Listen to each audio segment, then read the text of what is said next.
Yo, what's going on out there, fight? Well, it's your boy Monty back with another one, man. And we gonna touch on a few topics, on a few subjects.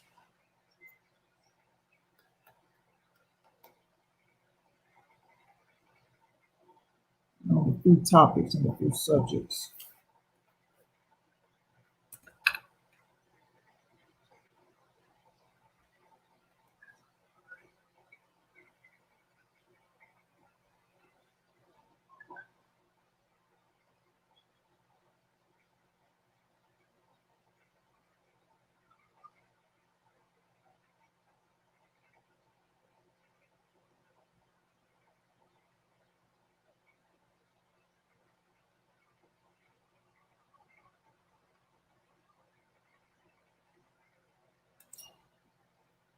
Corey Lee, what's going down, my brother? We gonna touch on a few things. Corey, you're this Devontae Davis and this Haney shit. These Negroes talking about Wilder depressed. You know what I'm saying? These fans that don't really believe in fucking Danny Garcia, they just want to see Errol lose. Crazy, man. Crazy. Crazy, I say. Crazy.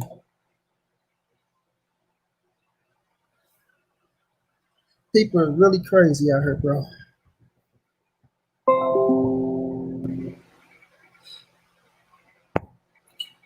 You got to catch on around to my Wilder depressed.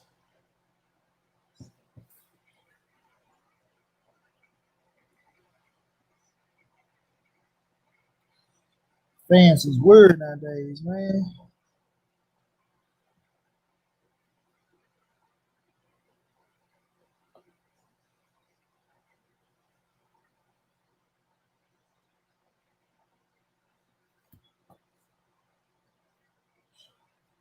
These dudes are really, really crazy nowadays.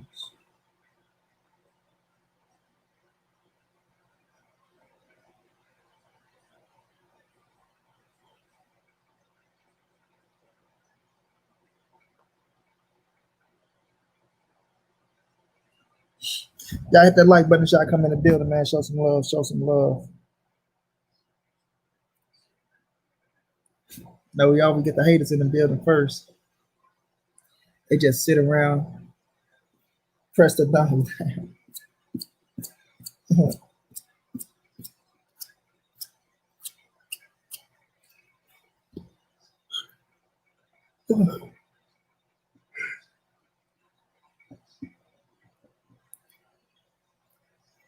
Tank and Haney, man. Javante Davis and Haney. Back and forth with the beef. First one in Vegas, then the other one out of Vegas, then the other one in Vegas, then the other one out of Vegas. Ain't that hard to see each other, man.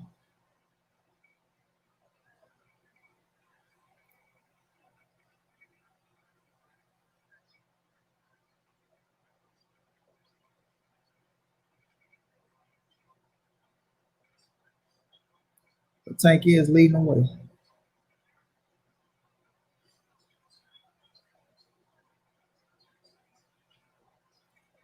I mean, Tank is leading the way, man.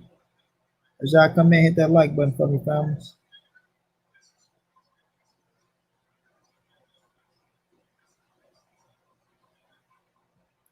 Marquise Johnson going down, fam. Daniel Nixon in the building. What's going down, champ?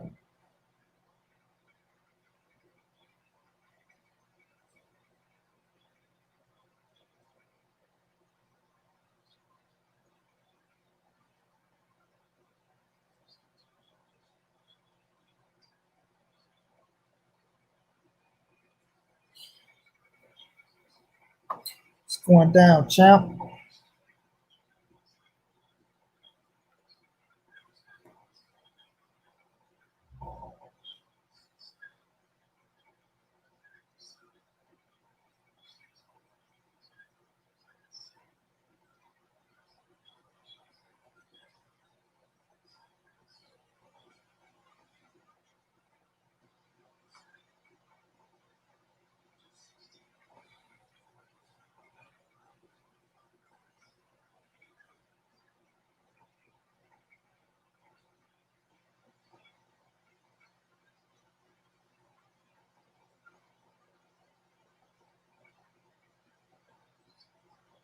Yes, sir.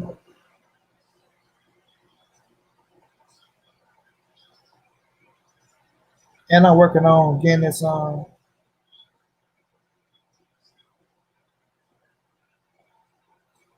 working on getting this little, get this shit situated. My brother King Palmer in the building. What's going down, champ? D Brown, what's going down?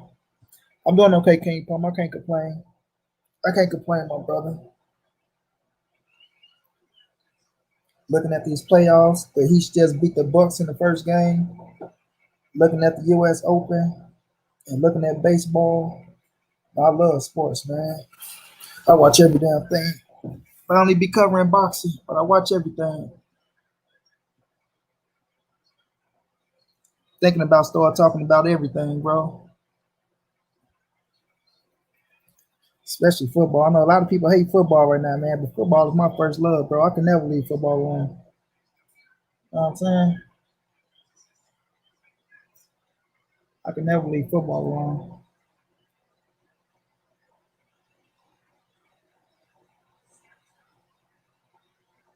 I wanted to be a football player when I was little. That's the first thing I wanted to be. Emmitt Smith was my fucking my idol, man. Love Warren was going down, dude. Emmitt Smith was my idol, bro. That was my the first star that I loved was Emmitt Smith. Used to have all the books. As a Cowboy fan, my pop was a Cowboy fan and shit.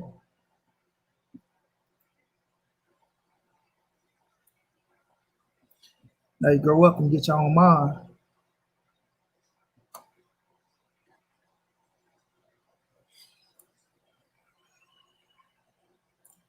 Lil Wayne, you come on back and jump on with me, nigga. Kind of miss your ugly ass, nigga. You been hiding from me. Spence is ready. I don't care what nobody say. Wow, they got a little something for Fury. Shit just got to work, and I'm gonna listen to you cook, cause cooking, I'm about to cook. I'm about to cook. I'm about to cook, man. You got these fake ass fans out here. Like, even if you going against Deontay Wilder, quit making up narratives, man. Oh, Deontay Wilder depressed. We haven't seen him. This, that, and that. All right, man. Can people live their life? It's fucking Corona. Been going on, been going around. Wilder just put out a video shooting guns. You know what I'm saying? Wilder just put out a video having fun shooting all type of guns. Desert Eagles and ARs and all type of shit. But y'all talking about the man depressed. Niggas they talking about, yeah, the last time I seen him, he was putting out a twerk video. Man, get y'all weak ass out of here. Get y'all weak ass out of here. Talking about a twerk video. Y'all rather watch a man and put twerk on a man name, but y'all praising a man that kissed another man in the mouth, right in your goddamn face. Kiss another man in the mouth, right in your goddamn face, and talked about other man cocks and shit. But Wilder can't dance for his family, having fun in his own motherfucking backyard, shooting fireworks, having fun with his family. Like, come on, bro. Y'all cats is crazy out here. Hell yeah, money, baseball, basketball, boxing, etc. is nice. Hell yeah, Mr. King Palmer, bro. I watch it all, bro.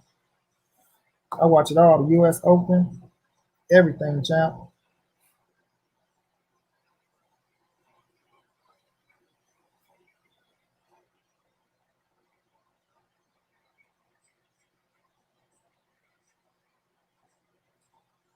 Hell yeah, love one. But I'm just talking about right now, they want to praise Fury. And cats talking about Wilder don't got a chance in hell to beat Tyson Fury. But he beat him the first time. You know what I'm saying? Knocked his ass out the first time, in my opinion. Cypress Hill was going down fine. Knocked him out the first time, in my opinion. Fury came back, cheated in both the first fight and the second fight, in my opinion. You know? But when people want to hate, they won't give a damn. They'll let a motherfucker die in the ring. You know, that's why I say these fans are so fake, bro. These fans are so fake. They don't believe half of what they say. They just try to draw an audience with the bullshit. You know what I mean? You gotta really listen to these dudes, man. You gotta really listen to these dudes. They don't believe half of the shit they say. You know, they come on trying to pump a different agenda, try to make it sound good. You know what I'm saying? Trying to make it sound good because they know the crowd they go draw, and they try to ride that shit. But once they hang up their little computer and get up off that shit, they know damn well they don't believe that shit, bro. And that's a fact. You know what I mean? That's a fact.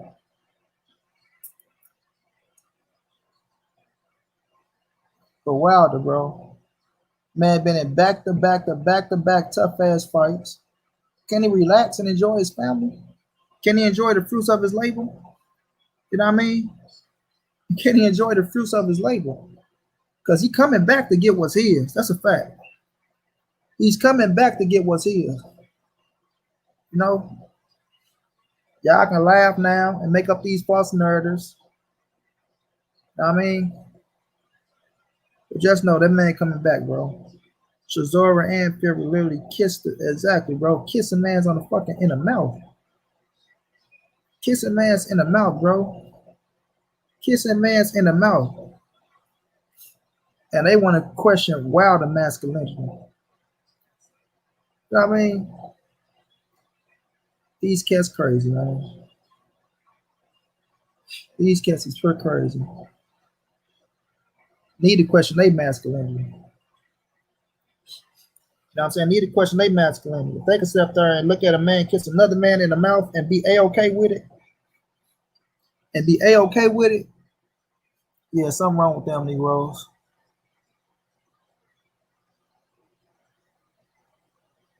Yeah, I mean, something wrong with them. Period, point blank, something's wrong with them.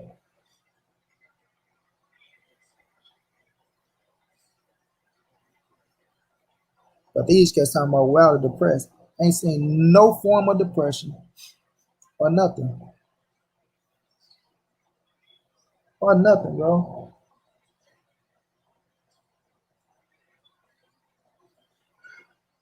People can't just be relaxed and enjoy their family during quarantine and all this COVID-19 shit. People losing their lives, all type of shit.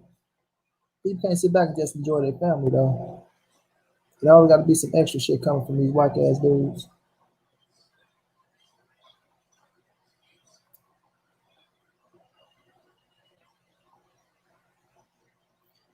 No question what Wilder did was wild, but nothing worse than kissing a dude in the mouth. They saw.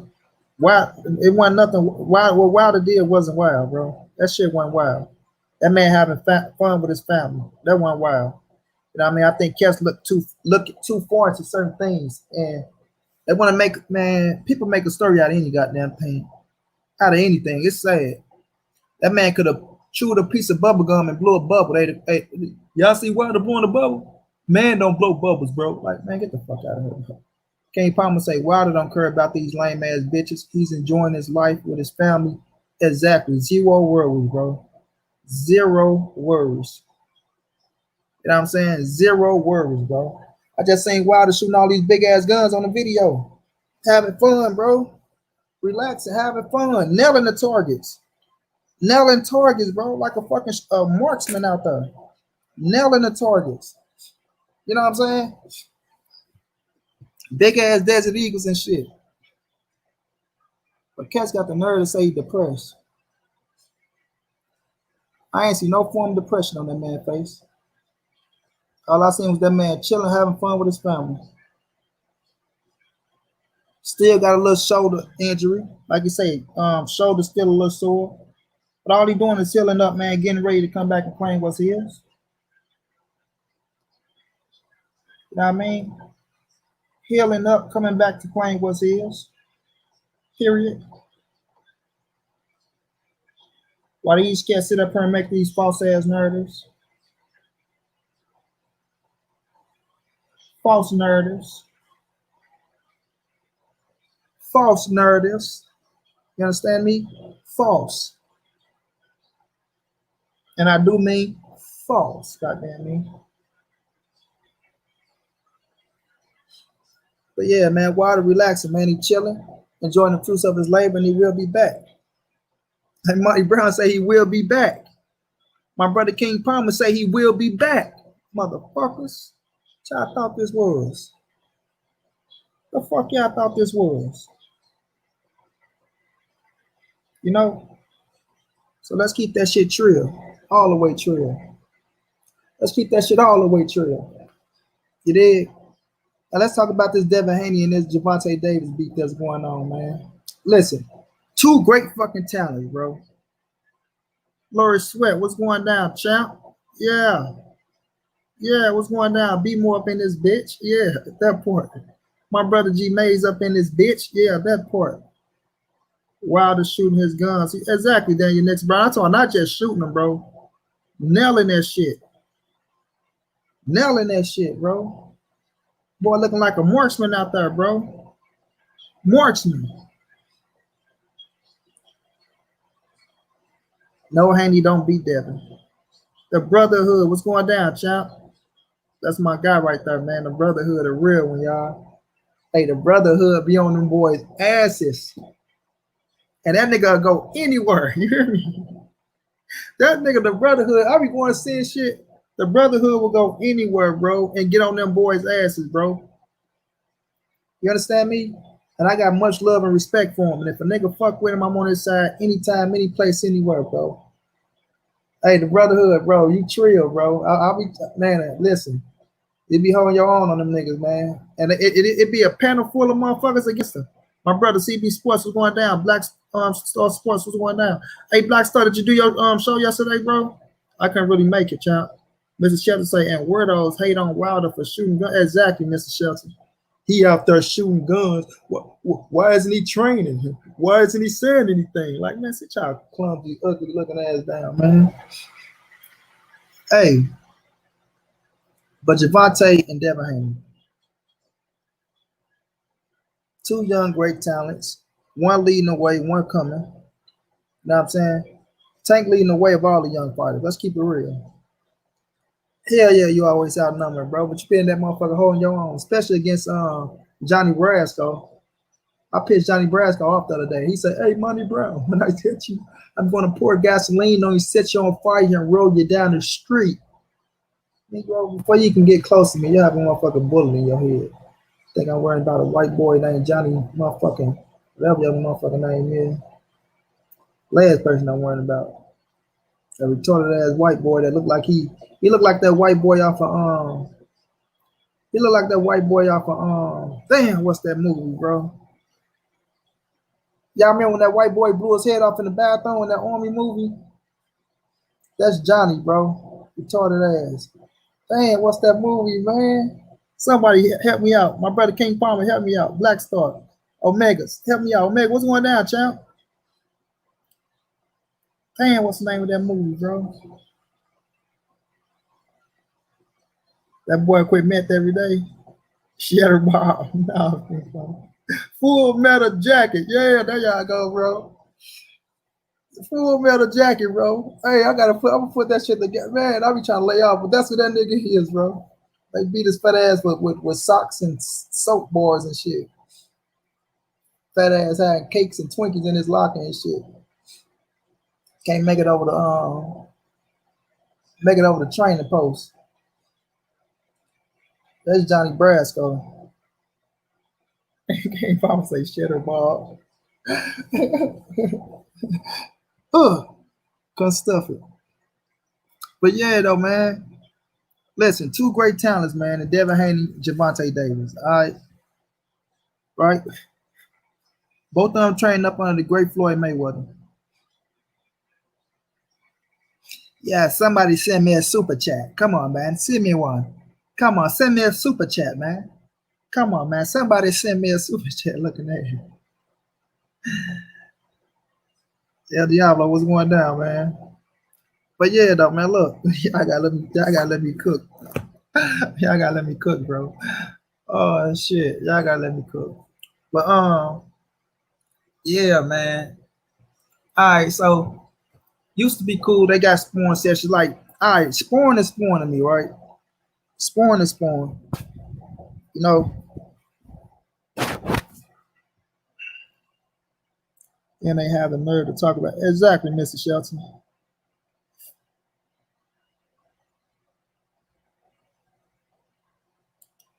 Damn, they ban you.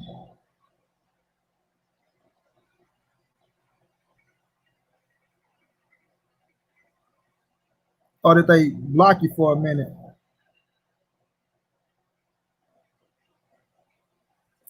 But look, man, Devin Haney came up under the Mayweather. We know that for a fact. But Tank is Mayweather fighter. And we see Tank in the gym right now, getting ready for Leo Santa Cruz. You know, Tank about to go on his first pay-per-view. Devin is the WBC 135-pound champion. Getting to the money with Eddie Hearn over there. You know, got a co-promotion going on and shit. You know, it's going down, D-Lo. Real, like the button, jab, like button, jab, jab, jab, hook, uppercut, hook, jab, jab, hook, uppercut that motherfucker. You hear me, D-Lo? But yeah, though, man. So they both great talents, right? And a hell of a fight. A hell of a fight, bro. A hell of a fight. You know, Devin came out saying copyright strikes, the community guideline strikes. Oh yeah, you gotta be careful with that, bro. You gotta go do that that school shit. You know what I'm saying? You gotta go do that, whatever that shit is. Copyright school. I remember doing that shit when them cats used to hate on me all the time. Go call the YouTube police on me and shit after they talk all that shit. But yeah, though, fam. Two great talents. You know, and this Leo fight is gonna make Tank that much more better. See, people don't understand what certain fights do for certain fighters. You know what I mean? Leo Santa Cruz is a veteran fighter, hell of a fighter. You know, got skills, got talent, you know. So he can make Tank that much more better in the ring. He can make Tank that much more better. So it's gonna be up to Tank to go in there, you know, and pick up on that experience from Leo. But Devin need to try to get him a quality fight. Devin need to try to get a fight that's worth something out here.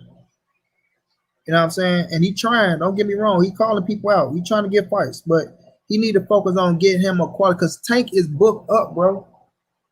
Tank is booked up. So all this shit that you talking about with Tank, this, that, and the third, you ain't doing nothing but giving Tank more publicity for his pay-per-view fight.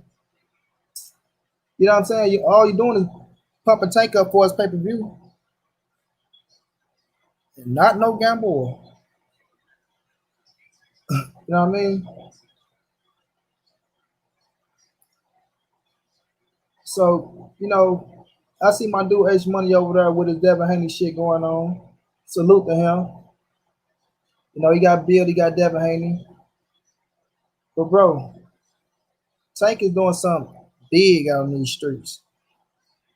Matthew Valentine was going down. Champ, good to see you, fam. Tank is doing something big out in these streets. He finna be on his first pay-per-view, bro. He finna be on his first pay-per-view. You know, and it's finna do numbers. It's finna do numbers.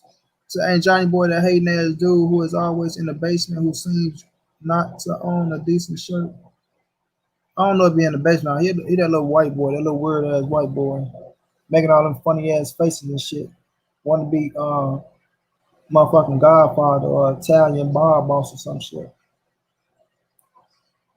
But Tank is fit to be on his first pay-per-view. Fit to do great numbers. You know what I'm saying? I think Devin need to be working towards something like that, man. You need to be working towards something like that. Worry about Javante later. Because if you say out your own mouth, Mayweather don't want to make the fight. You know what I'm saying? If you say out your own mouth, Mayweather don't want to make the fight, then you need to be worrying about finding a fight, bro. Ryan Garcia locked up with and I'm gonna talk about that fight too. I don't know why I put that on her. Ryan Garcia, because I like that fight. With Luke Campbell. Teofimo locked up with motherfucking Lomachenko. You know, you got Tank Fit the bang with Leo. I want to see what my dude Shakur Stevenson do. But we Devin the only person I heard that we don't see with a fight. Devin versus Verdejo would be a hell of a fight, G Mays. That'd be a hell of a fight. Would they make it happen? You know what I'm saying? If they was talking about Verdejo for Lomachenko, that'd be a hell of a fight for Devin Haney. A hell of a fight. Credible, very credible, bro. I agree, Matthew, bro. I do too. I do too. It's tough. It's tough. Like, people got to understand it's a tough fight, Devin and Tank. It's a tough fight. Yes, we is, King Palmer. Yes, we is. But if Tank can land that power on Devin, bro, if Tank can land that power, which I think he is gonna land, that'll change up the whole fucking game plan, bro. That'll change up the whole game plan. Now, Devin is one hell of a boxer, pure boxer. My dude stay in shape, good footwork, great jab, great hook, good body work. Like, Devin the real deal. I don't take nothing from him. Love Devin, man. Love him. Ride for him, bro. Ride for him. But once you get into the ring, bro, with different talent or the same talent as you, somebody that's not afraid, bro, that's punching and hit your ass back with real power like Tank, man, that shit can change up, bro. Listen to me, that shit can change up. You know what I'm saying?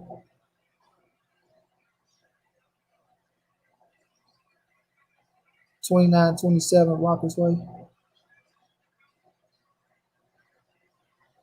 That Dale's supposed to have all the confidence, bro. Dale's supposed to have all the confidence in the world. But when we look at his resume, he still haven't fought that marquee fighter yet. Y'all can say what y'all want about Tank, but Tank has fought marquee fighters. You know what I mean? He been in there with A-grade fighters. People hate on Pedraza and won't give Pedraza his credit, but Pedraza, in my opinion, was an A-grade fighter when Tank fought him. The man was a champion. Can't take shit away from him. Can't take shit away from him. You know what I mean?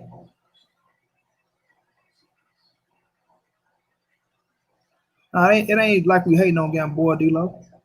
But we know what he gonna do to Gamboa. We knew what Tank was gonna do to Gamboa. People like to say Tank struggled with Gamboa. Tank didn't struggle with no damn Gamboa, man. He ain't struggled. Tank whooped shot at Gamboa. He just got him out in the 12th round. Devin gonna beat his ass as well. You know, but we talking about you need that marquee name, bro. Dev need a marquee name. He's a WBC champion. And like I say, he trying to get the big fight. I ain't knocking it. You know what I'm saying?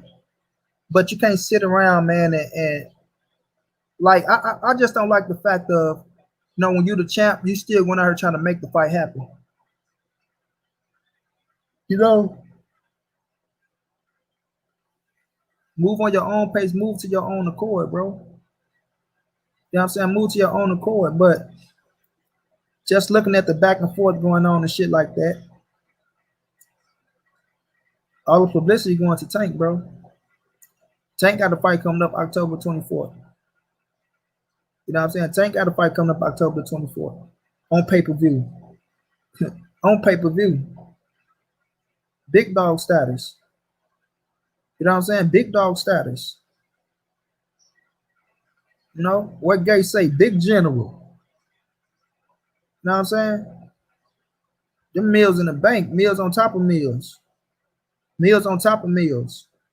And back end. I'm going to say it again. Meals on top of meals. And back end. See what I'm saying? So Tank out here making a motherfucking killing right now. Making a killing. That's a fact, King Palmer. Teofimo be out there getting it in. Teofimo fighting a bad motherfucker now, so you got to give him his credit. And this is not me taking no credit from Devin Haney or shit like that. Like I say, Devin is the real deal. All the skills. All the skills. But you got to carry yourself in a certain manner, bro. Mayweather know the skills of Haney and won't put him in there no time soon. So that's a fight that can happen maybe in 2025. Mayweather know the skills of Javante. Mayweather know the skills of Haney, but Mayweather is a fucking man that understands what sell on pay-per-view, bro. You understand? He know what sells on pay-per-view. And I'm gonna tell you right now, Devin Haney and Javante right now don't do bigger numbers than Devin Haney and Leo Santa Cruz right now. Javante and Gary Russell don't do bigger numbers than Javante and Leo Santa Cruz right now. You know, they move and tank the right way, bro. Like when you got a team behind you, your team is gonna move you how they want to move you, bro. Some people don't like this shit. But if your team's not getting you rich as fuck, put you in position to be a pay-per-view star, you go follow that fucking blueprint. And Leo Santa Cruz is just as credible as a Devin Haney. If you know what, Leo Santa Cruz was more credible than Devin Haney and Gary Russell Jr. at this moment. Exactly, brotherhood. Leo Santa Cruz is more credible than Devin Haney and Gary Russell Jr. at this moment. Renee, what's going down, my brother?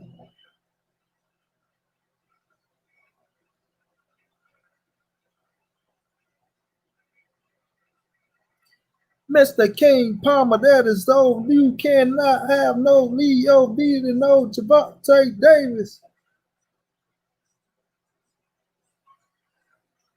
But I do agree, Haney, Ryan, Tank, T.O. are the best right now at 135. They are. If I push the crew up in there, like the talent coming up in the game is wonderful, bro.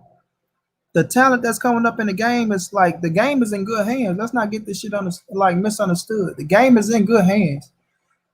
The game is in good hands.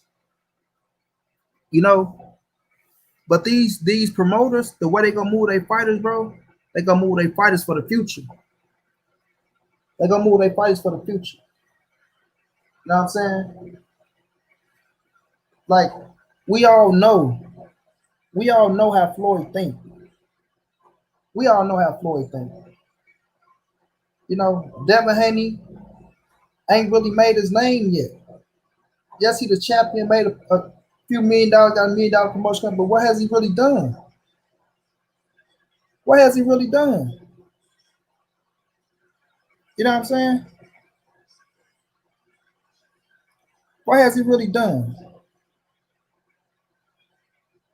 You know, they both still growing as fighters. You know, their popularity still growing. You know what I'm saying? Popularity still growing. So Floyd gonna hold that fight off. Of course he gonna hold that fight off. It's chess, not checkers out here, bro. It's chess, not checkers out here. You know what I mean? And if you want to build a fighter and make their legacy great, you gotta know how to move them, man. If you want to build a fighter and make their legacy great, you gotta know how to move them at the same time. This ain't rock'em sock'em robots. I mean, this ain't rock'em sock'em robots. You know, and we do want to see the best versus the best. But in this Floyd Mayweather era, when one loss, you're a scrub and a bum.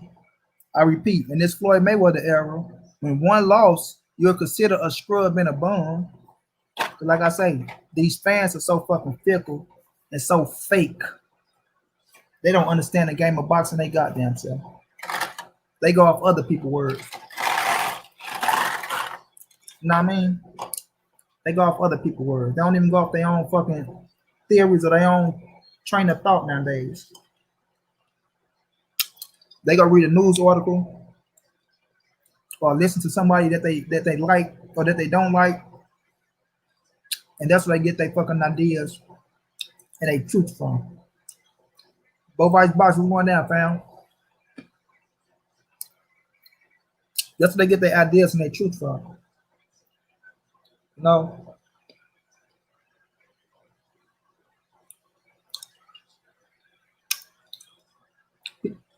People use the word fact like they really got facts.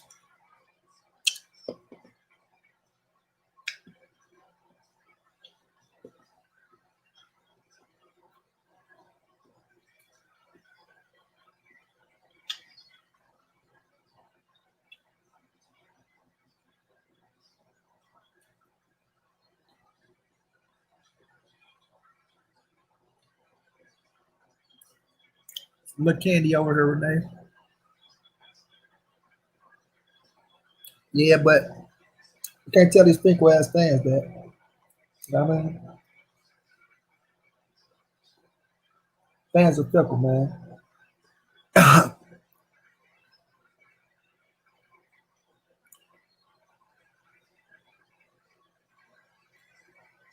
But these boys really sit up and listen to people that don't know shit about boxing and to say facts. Like they really saying some shit. You know? But Devin, you better get out here and make you a big boy fight happen. You know what I'm saying? Make you a big boy fight happen. Eddie Hearn putting all that money in other people's pockets. Tell him put some of that money in one of them big dog pockets to get you a big boy fight.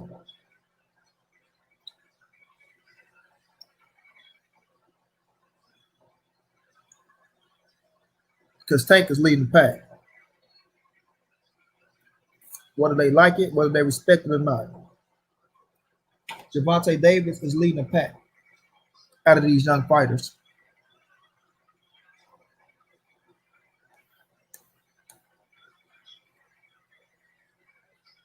You know what I mean?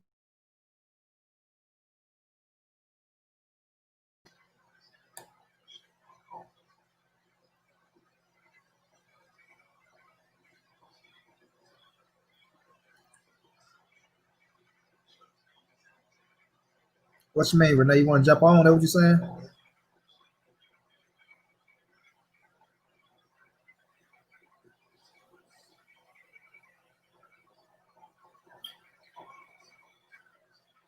I won't be mad at Blue Nose. But I think Devin beat the shit out of Blue Nose. I know Buddy McGurk said Blue Nose would beat Shakur Stevenson and know, say he got the game plan to beat her. But I disagree with that as well. You know I'm saying I disagree with that as well.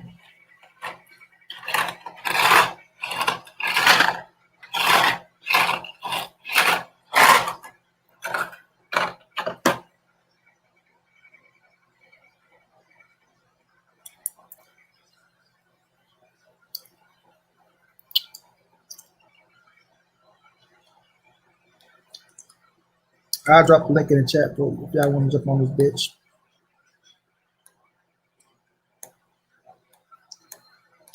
You drop this link real fast, fam.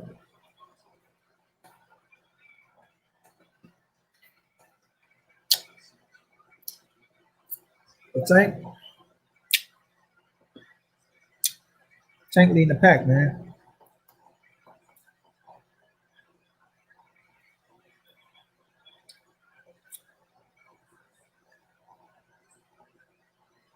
I know Devin was trying to fight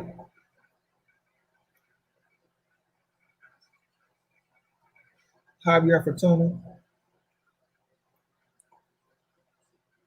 which I would have liked that fight with Javier Fortuna.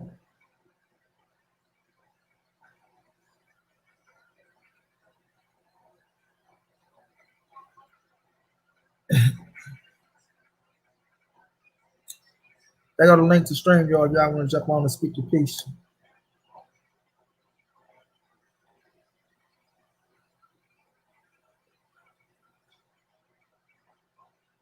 No doubt, Renee.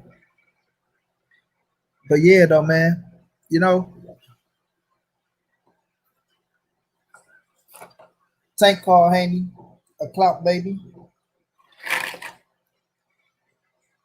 I don't think Haney doing it for clout. No, I'll never say that part. Because Haney is making his own bones. Haney making his own money. And Haney got a name. No, Haney got a name. I just don't like the approach. I almost feeling like he's taking the Gary Russell approach. You know what I'm saying? It's almost like you're taking the Gary Russell approach, bro. And I don't want him to fall. I don't want him to fall in that category. No, I don't want him to fall in that category. You know, Gary went out. Man, is that my fucking brother, the underground asylum, just jumped in the building? Wait a minute, man. Hold on, man. There go my guy, man. There go my brother from another motherfucking mother, man.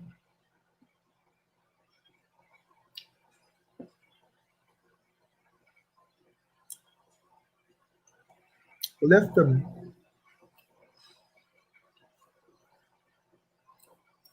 Gary Russell went out. Salute to you underground, my family. I'm over here chilling, fam. Chilling.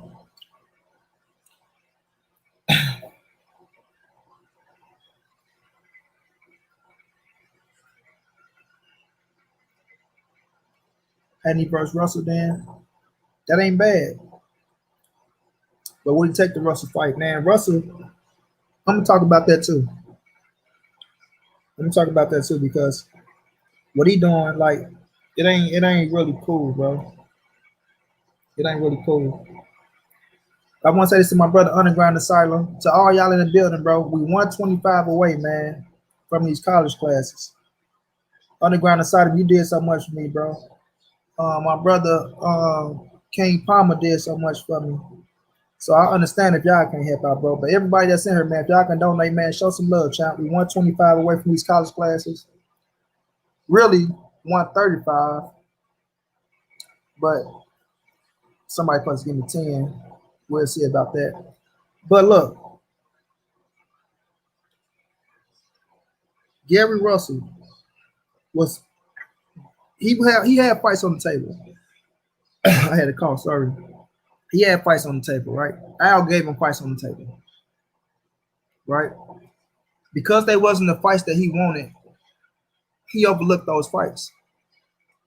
He said, no, I don't want them. It ain't the money that I want. So he'd rather sit out than make them dollars. He'd rather sit out than make them dollars. You know what I'm saying? So when we look at it like that, right? You stall your own career. And then you got the nerve to say Al Haymon wasn't trying to push you forward. Al Haymon can't make Leo Santa Cruz fight you. He can't. He can't make Corey Frampton fight you. He can't make Rigondeaux fight you, bro. All he can do is put the fights on the table that he can get, and it's up to you to take them. You know what I mean? It's up to you to take them. Because one thing about the PBC boys, they got that luxury, man. And we can't knock it. But Al give them that luxury to say, okay, you can fight this fighter, man. You can fight this fighter. Now, look, this is a fight that'll be a great fucking fight, man. I'm telling you, this will make money. But I can't force you to do it because he's not the promoter. He's just the manager. And our job is to make you money. It's to make him money. It's to make him money. It's to make him money. And to make sure y'all straight. So when y'all quit boxing, y'all have something to fall back on. That's what people don't know about Al Haymon. He tried to make sure everybody in this stable straight. So when they finish this boxing game, they have something to fall back on. You won't be a broke motherfucker. You know what I'm saying? And that's the beauty about Al Haymon, that they don't give him credit for.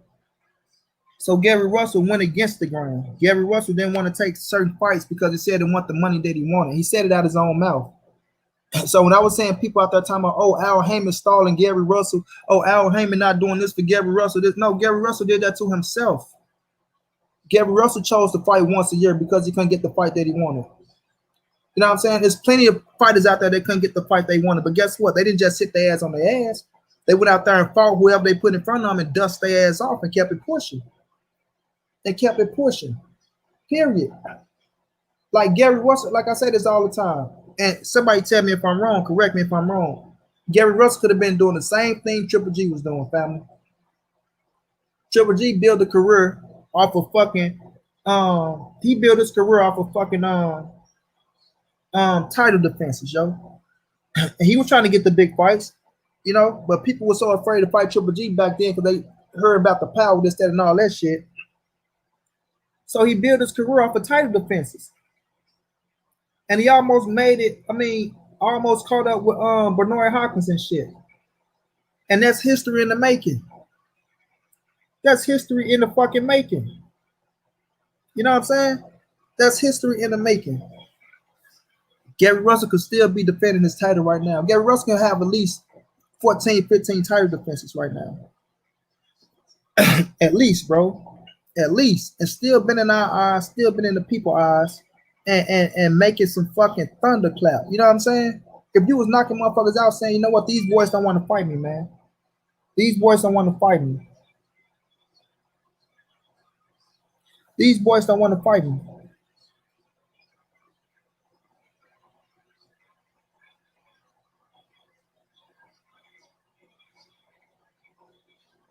You know,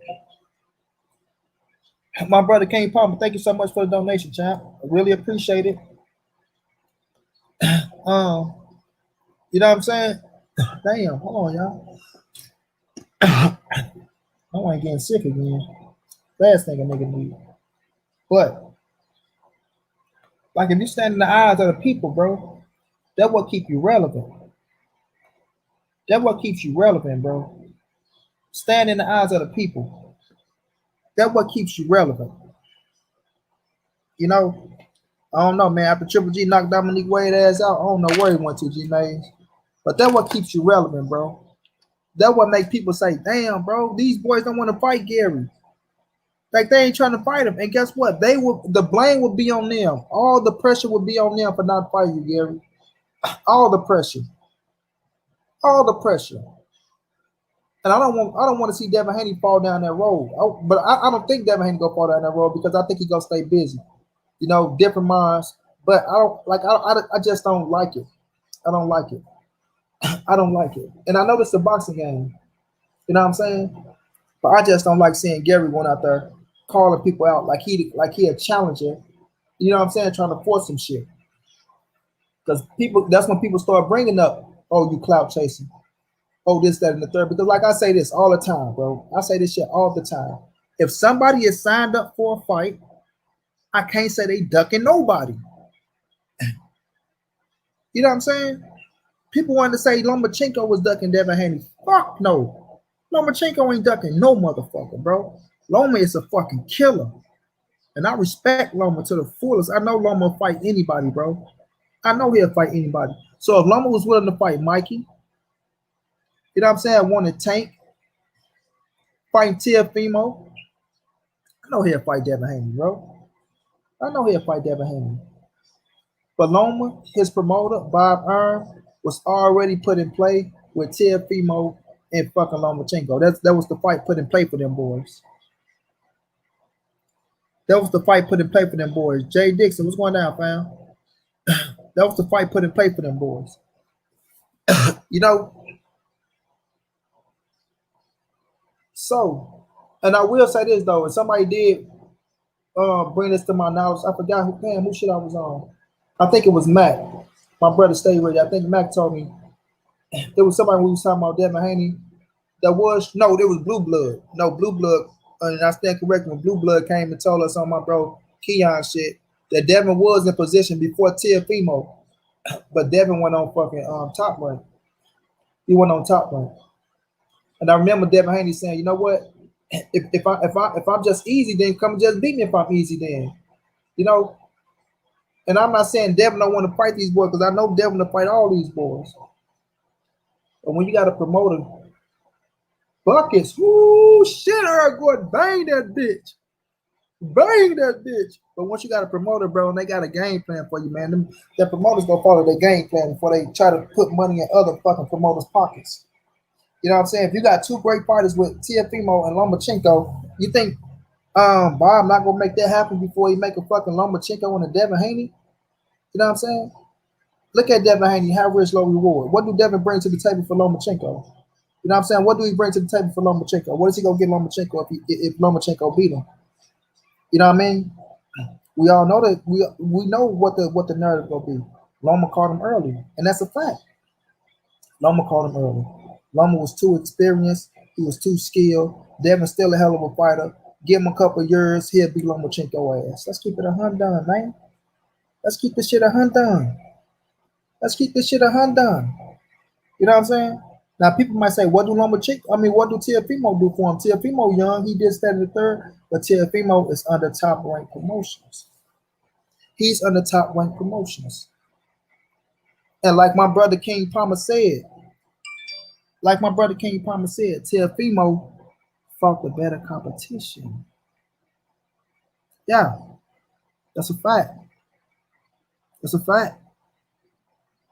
That's a fact. He fought the better competition. And he went and took his belt off of Richard Comey, who was a proven fucking champion. That's a fact. And I'm not knocking Devin. You know what I'm saying? I'm not knocking Devin at all. You know, because we know Loma gave up the damn belt. You know, he gave up the damn belt. So Devin couldn't fight for it. Just like Cholo couldn't fight for it. But it still remains that Teofimo has done more than Devin Haney, in my opinion. In my opinion. So the winner of Teofimo and Lomachenko, they won't be undisputed in my eyes until they beat Devin Haney. You know, I don't count that franchise shit, and I'm quite sure y'all agree with me. We don't believe in that franchise shit. Out of 18 people, can I get 3 donations? Fam, show some love, fam. We want 25 away. Well, we want 20 away now. My brother, and look, Kane Palmer, you gave me that 25 when I was 150 away, bro. That made me 125 away. But then I ended up spending 10 on some food that made me 135 away because I had to eat something. And then I'm supposed to get that 10 back from somebody, though. But check this out, fam. We getting there too, man. I'm gonna have a fucking laced off this school shit. You know, talk to this fucking math teacher today. She's so motherfucking strict, bro. Like, I'm just trying to let her know, you know what I'm saying, that I will be, because we got the classes in. We just gotta put the little paper in. She's so fucking strict, man. I'm sure I'm gonna put the emails up, let y'all know. Like, man, I try to tell y'all, bro. These people want to see your boy fail, bro. They want to see your boy fail, bro. They want to see me fail, but I ain't giving up on shit. I ain't giving up on shit. You hear me? We gonna make it happen. We gonna make it happen. So the first week went by. Well, you was more absent. You know, you couldn't do anything. So I'm like, all right, bitch, I get it. Shit, you ain't gotta tell me. But it is what it is. But you know, Teofimo is a bad motherfucker as well. He did. I thought he was trying to pull a duck move for a minute though. I ain't gonna lie to y'all. I thought he was trying to pull a duck move for a minute. But Loma say, bring that ass here, boy. Take this couple 100,000, bring that ass here. You hear me? Hell of a fight that's gonna go down though, man. That's one hell of a fight. Teofimo Lopez versus Lomachenko. One hell of a fucking fight, bro. One hell of a fight. One hell of a fight. And it ain't even on pay-per-view. Family is free. It's free TV. Salute to my boy 503 for letting me know it's free, because I thought I was going to have to pay for that shit too. I'm like, there's too many motherfucking pay-per-view fights coming up. You know, for a nigga in my position, god damn, what I'm gonna do? I ain't gonna have no fucking cable fucking with these people. But it's free. You know what I'm saying? But man, that's one that I really want to see, bro. That's one that if it would have got away, I'd have been pissed off. You know what I'm saying? I would have been pissed off. If Teofimo Lopez and Lomachenko would have got away, I would have been pissed the fuck off, bro. For real. But that shit gonna be fireworks. But like I say all the time, I like T.O. To be honest with y'all, I'm pulling for T.O. I'm pulling for Teofimo Lopez. I'm really pulling for him, champ. But I just see Loma winning that bitch. I don't do good with fire sticks, Black Star. You know, I like the real situation. Ain't shit wrong with the fire stick, but I don't do good with them damn things. You know what I'm saying? The man in my position. You know, but Teofimo, bro, that motherfucker got grade A real power to knock your motherfucking dick in the dirt. That boy power is real. That boy power is real. And that's what I'm saying. Devin Haney going up against them power punchers. Yes, you can be a slick boxer, bro. You can be a slick boxer all you want, but we know cutting the ring off again to the body can sit your ass down. It's what you do when you get hit with that power. You got to show you can take a punch. You got to show that chin is really, really granted. Because Teofimo and Tank will knock your motherfucking dick in the dirt. Will knock your dick in the dirt. So all y'all out there that's talking about, yeah, Devin Haney go do this to Tank. Devin Haney, listen to me, bro. I love Devin Haney. I respect Devin Haney. Y'all going off some motherfucking spawn. Spawn. fucking Spawn. Okay. You probably did get off on Tank and Spawn. You probably did do your little thing. Motherfucker chasing you down the head, girl. You comfortable, you doing this, you doing this, you got on big ass gloves. But if Tank hit your ass with that motherfucking 8 ounces, boy, catch you on that motherfucking spot, then we go see what your game plan is. Then we go see what your game. Oh, the shit, we got the queen in the building. Ashley, what's up, baby? Say, just getting off from work. I'm glad I caught you live. Salute, Mighty Peace King. Devin is not ready. Listen, Ash, I respect Dev. You hear me? King Palmer say, T.O. is right, though, about getting more money. Kel Brook is getting 1.5 real easy, and T.O. had an order for it. Kel will get more than 1.5, King Palmer. He'll get more. I ain't really worried about the money part. You know, I don't knock him. He did what he had to do to get extra money. I don't blame him. He did what he had to do. But the power, bro. The power. You know what I'm saying, Ash? We know, and I'm telling them, Ash, Tank leading the way on these boys. Devin got off a Tank because he was out of shape. Yeah, and one thing I learned about Javante, right? In sparring, Tank want to beat your ass. You know, he want to beat your ass. He not thinking in the ring. He want to catch your ass with hard, big shots. Once the spotlight hit, you know he got to turn. He got to turn it on. He come out there using everything. You know what I mean? But it's sparring, and like I say, get credit where credit is due. Get credit where credit is due. You know what I'm saying? Like my guy Charles Hurst and his son Lolo Hurst. You know, salute to them. But they said they got out on Tank. I'm gonna have Charles on. You know, I went on their channel over there and shit, but it's a different story when you're in that motherfucking ring with them 8 ounces on, and Tank is in, like you say, Ash, in shape. Mm-hmm. And everything is on the line. Tank a pro now, and he out of shape. So what do people think he was acting? He ain't out of shape right now, Ash. Our dude getting ready. He getting ready. You hear me? He getting ready. For real ready. For real ready. For real ready. You know what I'm saying? Ash, I want you to jump on here with me. Let me know if you're available. But look, this is the thing, right? I just don't want Devin Haney to fall in that Gary Russell category. You know what I'm saying? Because shit ain't looking good for Gary. Shit ain't looking good for Gary. Gary running around here talking about he want to fight Terrence Bud Crawford. Look here, Slim. This shit crazy, Slim. This shit crazy. And Terrence, look, Terrence, I'll take that little money. Yeah, you sound like you're desperate, nigga. You sound like you're desperate. For real, bro. And I'm gonna drop it in the chat, Ash. And you sitting up here talking about, like he's sitting up here talking about all this other shit. Nigga, you better stay your motherfucking ass between 126 and 135. You better stay your ass between 126 and 1 motherfucking 35, homie. And that's a fact. If you take your ass up any higher than 135, you get your ass dusted. And BFTB is my brother. And he know I love him. I respect him. But if y'all talking about putting Gary in the ring with Bud, man, Bud go dust that boy ass off. And he ain't gonna get no credit for that shit. You know what I'm saying? He gonna get trolled. He gonna get trolled on by that motherfucker gonna get trolled on by the motherfucking his people at 147. They gonna talk bad about him. Errol gonna talk bad about him. Uber's gonna talk bad about him. Thurman damn shit gonna talk bad about him. Cat, like, man, come on, man. We know Bud can't fight no goddamn Gary Russell, man. Gary Russell know damn well Bud can't fight him. Exactly, big dog. Well, the Gary Russell know Bud can't fight his motherfucking ass. He know that shit. Look here, Slim. I told Al to send a contract over, Slim. Al want his ass to get his ass beat. I'm trying to tell you. We got the queen in the building. What's up, Angela? Shit, yo. Can you hear me good? Yeah, we hear you perfect. Hold on. Let me see if I can put this thing on. Hook it up to the car. Hello?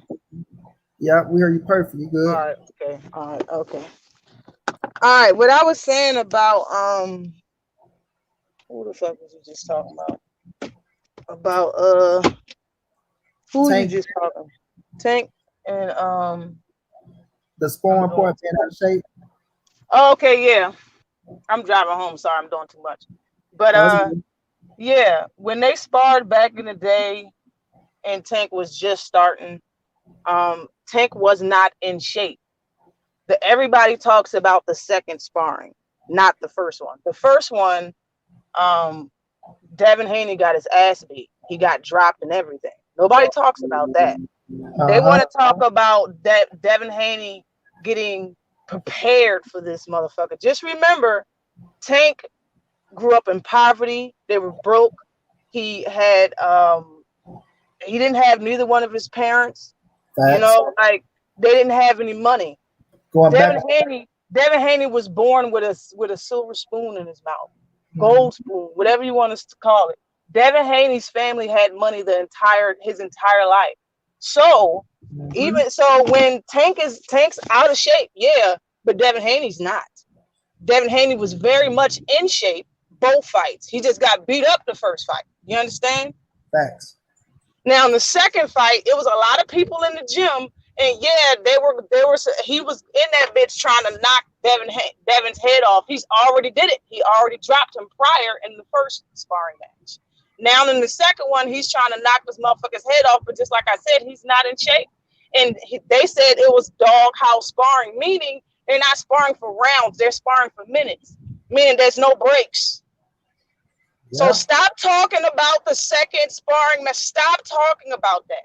And the reason why I want people to stop talking about it, but the reason why I said he's not in shape now, yeah, he is getting into shape. He's in very good shape. He don't have no flab on his back or there's no love handles or none of that shit right now. But I brung that up for the simple fact of saying if y'all call him a fat boy now, he's not in shape when he lost his belt on the scale and he keep missing weight. Y'all call him a fat boy now. What do you think he was then, bro? Exactly. So let's stop talking about the second sparring match. I don't care who you bring in here to say, oh yeah, he got out on. I don't care. Because honestly, on my worst day, if not, I'm not in shape and I got to fight for a long period of time. You might get out on me when I get tired too. That don't mean I can't whoop your ass if I wasn't in shape. It don't mean nothing. And then Ash, how long was it ago? Like they be bringing up old It was shit. long as shit. It was like Right. 7 years, probably longer. Right. They be bringing up Probably old shit. longer. It was a long. I don't even think they were probably just turning pro or not even pros. Right. They probably wasn't even pros. Like I don't know why people keep bringing that up. Right. That's the shit beginning. I mean, I be like, y'all be talking about all this shit, but this my thing. Tank, and I'm gonna continue to say this. Tank is leading the way of these boys. Tank, and like I now Ash, would you agree with me? Leo Santa Cruz is more credible than Javante Davis and Gary Russell Jr. right now as we speak. Leo is Yeah, three division. most definitely. But yes, because he has titles in more than one division. Yeah, Everybody need to stop faking. I know people like Gary Russell, but the truth's in the pudding. is Gary jealous. Russell had his career at a standstill for 4 to 5 years for that little white boy named Leo Santa Cruz. So regardless of what Gary Russell says about Leo, bruh, he was good enough for you to hang up your gloves for 4 years. So shut up. Yeah, Seriously. exactly. He And was good enough for you, and he's still mad. He's mad. I bet he's salty that Tank's getting that fight over him, and he waited for 4 years. say it again, Ash. Jealous He's as fuck. salty. He's salty as shit. And you know why though? I don't know if anybody has noticed, but everybody that Tank's fought has kind of showed him respect. Mm-hmm. All the people that disrespect Tank don't get no fight. Trying to tell you. I'm trying to then Gary not only Russell, Gary Russell need to sit down and use some of that intelligence he keep talking about and intelligently ask for a fight. uh-huh. Instead of fucking acting like a dick all the fucking time. You're acting like a fucking small ass turd all the goddamn time. And that shit's tiring as fuck. So you mean to tell? Listen, if I was Gervonta Davis, you mean to tell me that you want me to fight you? So all you doing is disrespecting me, and in return, I'm supposed to give you the most money of your life, nigga? Please, I don't gotta fight you. Exactly. That boy. Kiss my motherfucking ass first. First, kiss my ass. First, tell the truth. First, tell the truth on why you want the fight, motherfucker. So you mean to tell me I suck and you want the fight? That should say something about you. Oh shit, big dog. Well, I didn't see you back there, my dog. My bad. And this is another thing too, yeah, hold on, big dog. Hold on, man. And this is another thing. Like you say, he's jealous, right? Look how short of a period of time Tank getting the fight. Like I keep telling people this all the time. They're not gonna believe me. What?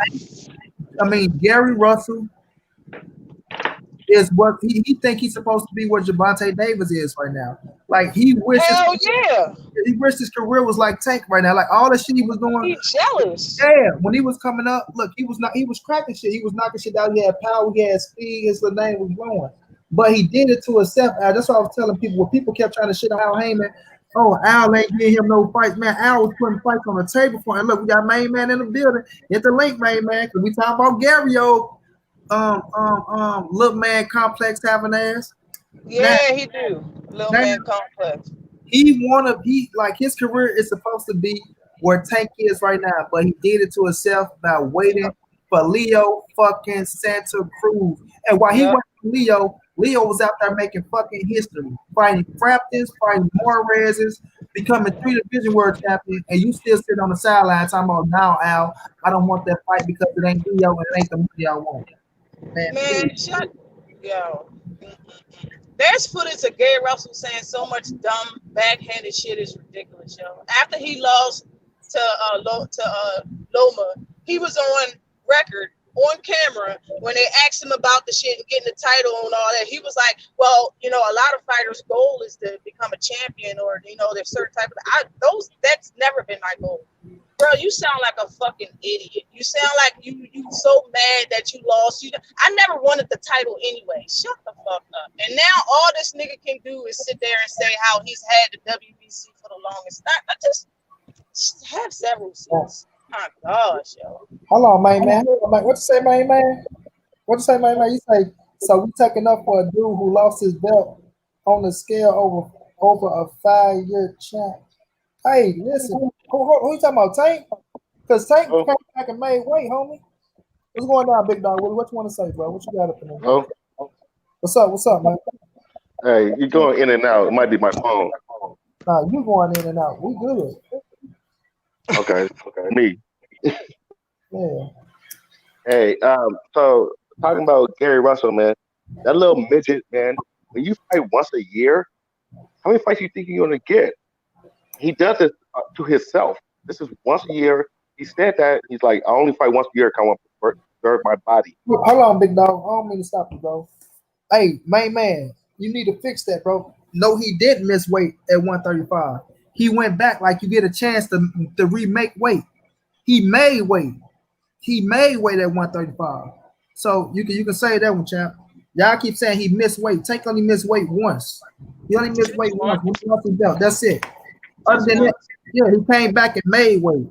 So y'all can use that as this, homie. But go ahead, dude. Go ahead. You hear me? Yeah, you breaking up a little bit though. Let's say. Okay. Yeah, I'm at work in the basement. My Wi-Fi is all fucked up. I'm gonna get off in a minute. I just wanted to say, really Gary Russell, man, he gonna go up there to either pass 135 or 40, especially 140. 147, he's blowing it, man. That nigga fight more than once a year, get your shot, and then call it a career.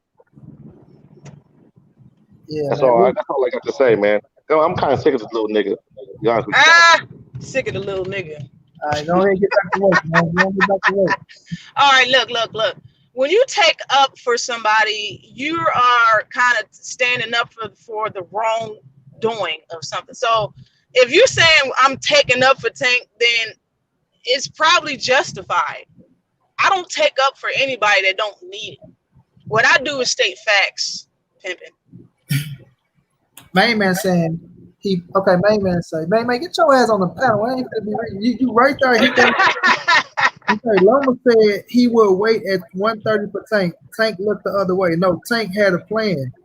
Just like Bob Earn, just like That's Bob right. Earn had a plan for Loma. Like Bob Earn was at Loma fight Tio. His team got a plan for him. Like Tank said, either we can make it happen now or the beginning of 2022. Because guess what? Tank got time, bro. He got time. At 130, he lost his bet on. Okay, how long was that ago, bro? That was all the way over in fucking in England. Like what you talking about? Nah, I don't know on the Floyd card. But how long was that ago? Y'all keep bringing up the old shit. Y'all keep bringing up the old shit, bro. Yeah, he lost his bet on the scale, but guess what? He still knocked that motherfucker out. He still knocked him out. Mm-hmm. He said, I'm coming on. Yeah, bring your ass. Come on, DC nigga. Is that what it is? He's from DC? That's that DC. That's funny as hell. You know he gonna take off for Gary. I don't care. I don't, yo. It's cool. I'm shit. Just like Kurt Sugar said, I can't remember his name. He been saying since the last three fights, Tank's about to lose. I'm waiting on it. I don't give a fuck. And I hopefully when the motherfucker lose, he won't take his talent for shit. I don't give a damn if I didn't cry when Deontay Wilder lose. I won't cry if Errol Spence lose. I'm all good, bro. I got a life, bro. It's more important. Exactly. Watching and talking about this. I care enough to talk. I like sports and I love boxing, but I don't care enough to argue about it. Yeah, you know me, I got my little passion for it too. But at the end of the day, these motherfuckers rich. They got their money. Like it ain't gonna hurt them. I just don't like. I just hate motherfuckers ass. Like if somebody take a L, they want to make it like that they done or this, that, and the third. Main man tomorrow. Don't compare that to a fight. Shit, if I fight once a year, I'll be a champ too. Shit. If I'm fighting a tune-up once a year, I'll be a 5-time champ too. You breaking up? I can't hear you as you broke up a little bit. When I drive close to my house, I'm gonna lose service. Okay. Yeah, man, tomorrow. Don't compare that to a 5-year champ. Get back on though. All right. We can give y'all's respect, man. But all I'm saying is this, bro. My guy sat around for years, man, fighting once a year. He took like a 4-year span when he only fought once a year, bro. You gotta eat, like I say, he could have been doing title defenses and putting a triple G and still making history. But he want to blame Al Heyman and shit because it ain't the money he want. Like he think he supposed to get motherfucker 2.5 every time he fight. You know what I'm saying? When niggas be locked up and shit. But you see this young kid coming out of motherfucking Baltimore in the DMV area, you know, and Coach Calvin was on his live stream. We was trying to see how many fighters that fought on pay-per-view from the DMV area. So we got to check it out. But the thing is this, bro. Tank fit to go on pay-per-view, and this fit to just make him that much more bigger of a star, bro. Because he got the right opponent with the right fan base, the Mexican fan base. Tank got the motherfucking black culture on lock from the entertainment business, from the music business, from the sports entertainment, music entertainment, you know, the streets. You know what I'm saying? Tank got a big ass fan base with the black community, mixed with Floyd Mayweather and his publicity. You know what I mean? And it's gonna do a lot for him, bro. As long as he go out here and put on the performance that he's supposed to put on, this shit gonna raise him. This shit gonna raise him up. You know what I'm saying? This gonna raise him up. And Gary wants some of that spotlight, man. Gary wants some of that spotlight, bro. You know? You want my spot flash? Oh shit. Come on, man. Come on, man. You know, but like I said, Gary a hell of a talent.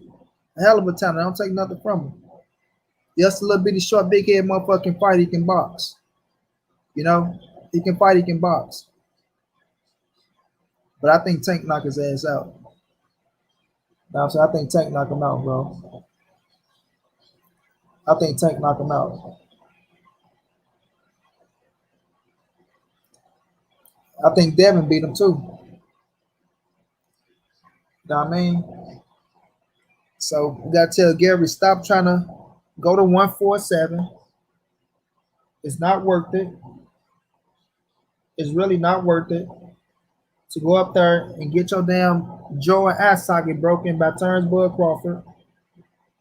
But that's all gonna happen. Bud go break his motherfucking ass socket. All right, I'm back. Now, Gary Russell ain't never had a pay-per-view or nothing like that. All of these people he calling out is because he wants his biggest purse. He wants his pay-per-view. He's trying to get back or get something good come out of his career off of one of these young fighters. Yeah. But ain't showing them no type of respect. Because, Ash, look, we got to think about it. If we being really real about the situation, right? Look, Gary can fight. Yeah, he can fight. But he don't bring a fan base.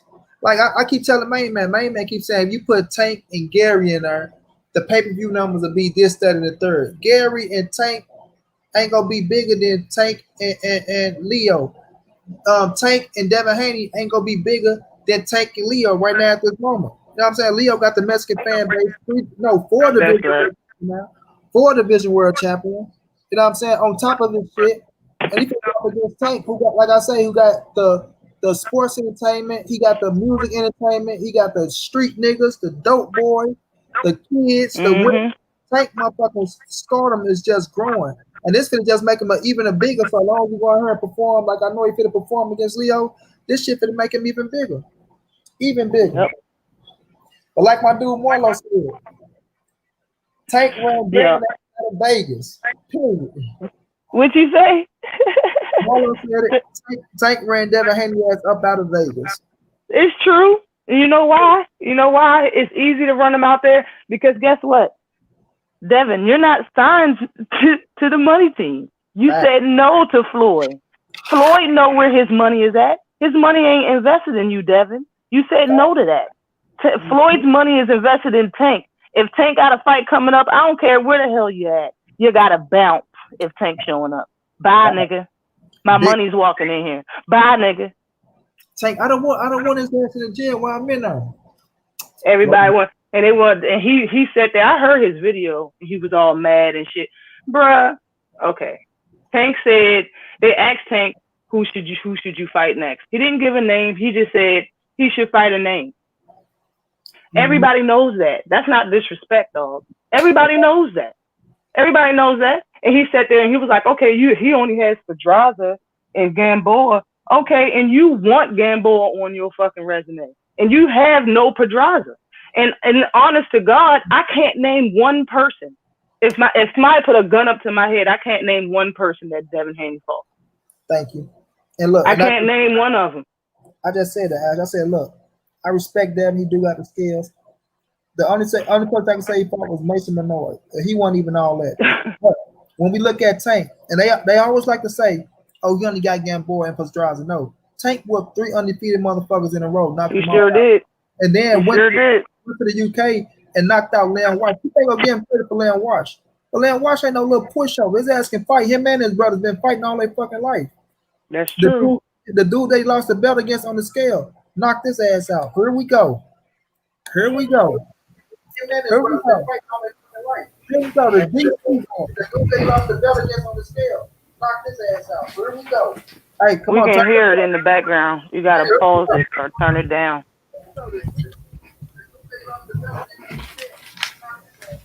Man, gotta turn it down, champ.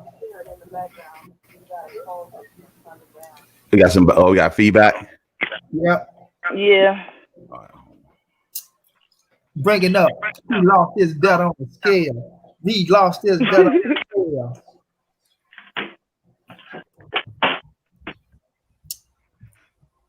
Talk about Gary sitting out and fighting only once a year, man.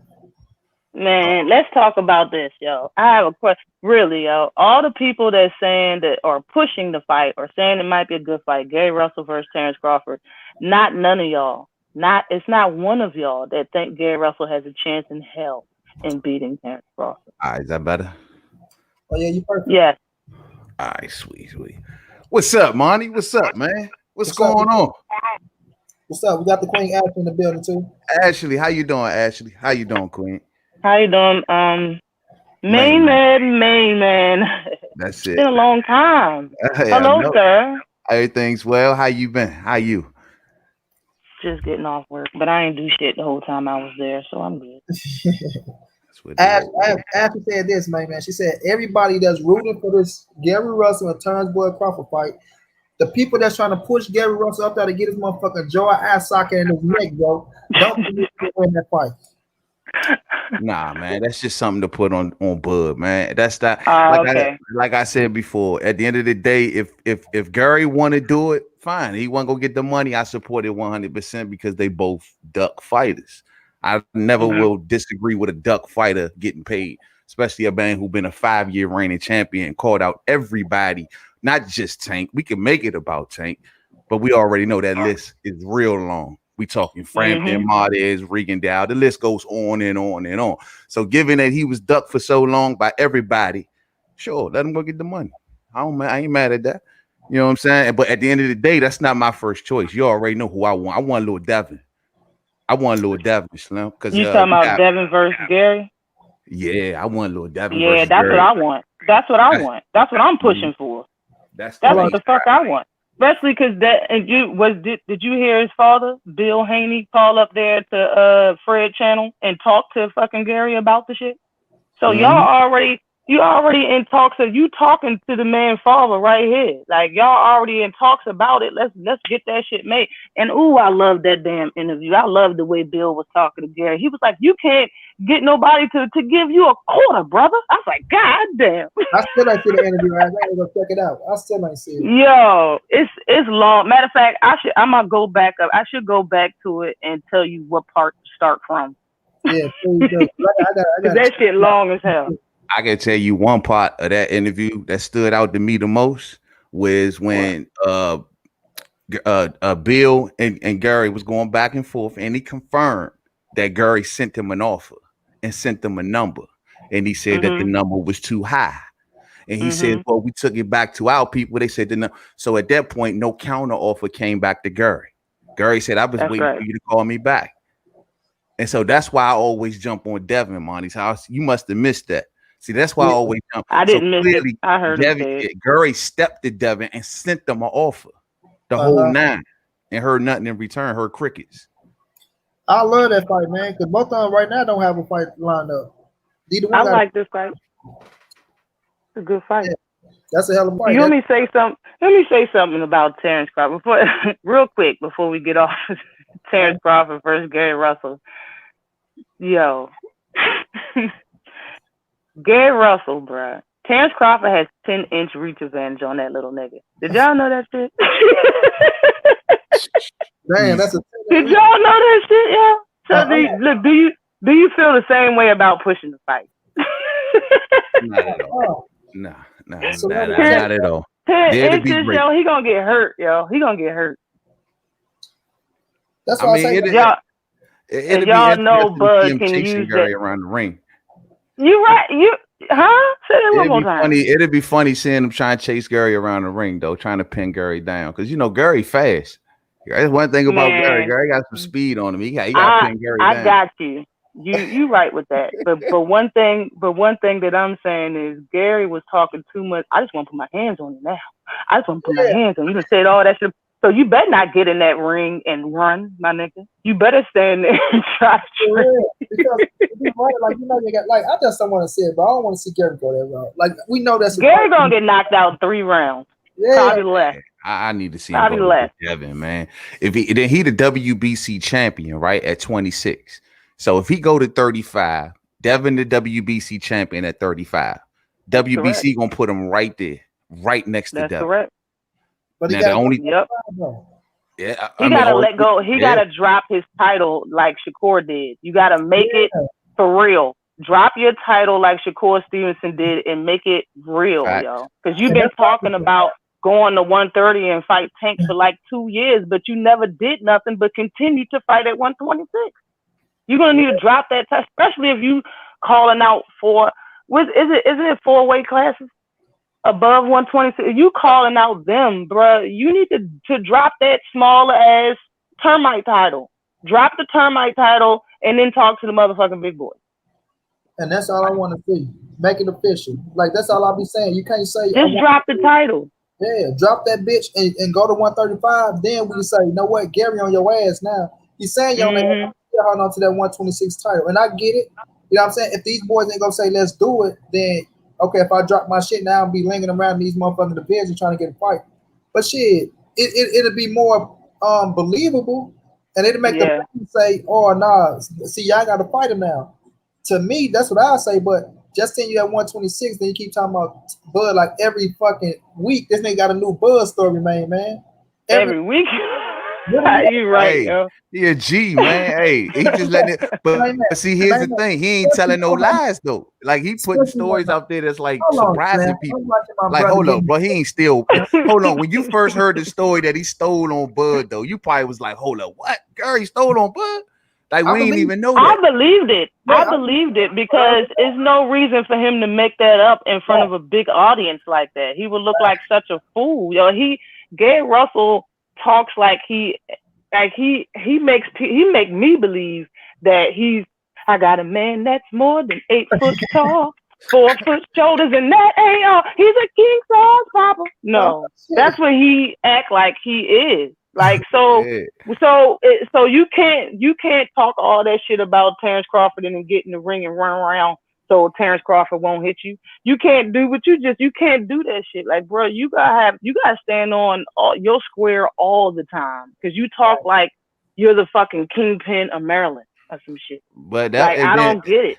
And Crawford's story came up in the midst of like he was just telling stories. And then when he told the Crawford story, that's just the one that just stuck. And then everybody just stuck with that one and hyped that one up. But hold up. Fred bitch ass. I'm sorry. Fred fucking Fred did that. Fred asked that nigga specifically. What happened with you and Terrence? He asked him specifically. He wanted him to talk about it because Fred don't like Bud. And I'm gonna say this too. Like he knew that it was gonna get him caught and shit like that. But when Gary came out with it as a man, right? As a man, you know, as his man, motherfucker got testosterone and all that shit. So Contender, what's going down, fam? Contender, the link is in the thing, bro. If you want to jump on, man, we got Contender. Contender regime, what is good, bro? This thing, Ash. I gave him credit. Like as a man, I believed everything Gary said. I did believe Gary hit his ass. As a man, I believe him. I get it, bro. As a man, but when we talking about in that goddamn boxing ring, Gary, like I think Gary, the hype went to Gary, and I still think Gary riding off the hype, bro. Like he don't want to let the shit go. Like he refused. Gary a prima donna. Yeah, Gary ain't been in the ring. Tell me how y'all felt. Gary been in the ring with these cats, bro. They've been in this gym, bro. He know what they bought behind the scenes. These ain't kids no more. Gary keep talking like a motherfucker. Still, they all the same age. Like no, but him and Bud and all them. Like they Bud came was up like together. 132. Bud was like 130 some pounds when he. And Gary was like 118. Gary was 118. Yeah, they outgrew that shit though, man. Like Bud and surpassed that nigga. Huh? Bud is surpassed that nigga. Bud fell with the right politics, man. That's all that was. For us, like weight and height and shit like that. I ain't talking about for us the boxing level. I'm talking about like Bud is way bigger than that dude, man. Long, like Ash just said, man, got a 10-inch reach advantage, bro. Come on, man. I mean Bud do, but not Devin. It's like you playing with your with out there tomorrow. Bud, I'm like you find your damn kid or some shit, man. Nah, Bud do, but not Devin, man. You know. Nah, I want to see Devin and man. That's a hell of a fight. That's a hell of a fight. But do they? But I just wanted us to be clear on we can't compare with Tank and Gary, man. That's a 5-year champ compared to a dude who lost his belt on the scales. That's an uneven comparison. Who was the hottest fighter? Hold on, William. Actually, it came out of nowhere. He threw that shit in there, yo. He threw it in there real quick. I was like, what? Who was the hottest fighter right now, man? Who's the hottest fighter right now? Between Gary and Tank. I mean, I say Tank. I guess he got Floyd Mayweather standing there. He stepped with him. I mean, I'm sure if Gary had Floyd with him, or he stepped it away, he'd be hot. Yo, that's the reason people don't like Tank is because of Floyd. That's not giving him no one would know Tank. No one would know Tank if it wasn't for Floyd. Let me say this, Ash. That ain't true. Let me That ask you- ain't true. No, Ash. Let me That's ask not true. You wanna know why that's not true? Let me Because my bad. Go ahead. No, go ahead. You couldn't go ahead. But look, this is the thing, bro. You gotta get Floyd credit. I give Floyd credit. Yes, he did use a superstardom to put Tank in position, but that's what he's supposed to do for a fighter like Tank, who got all the fucking skills in the world. Now Tank still gotta go out there and perform, bro.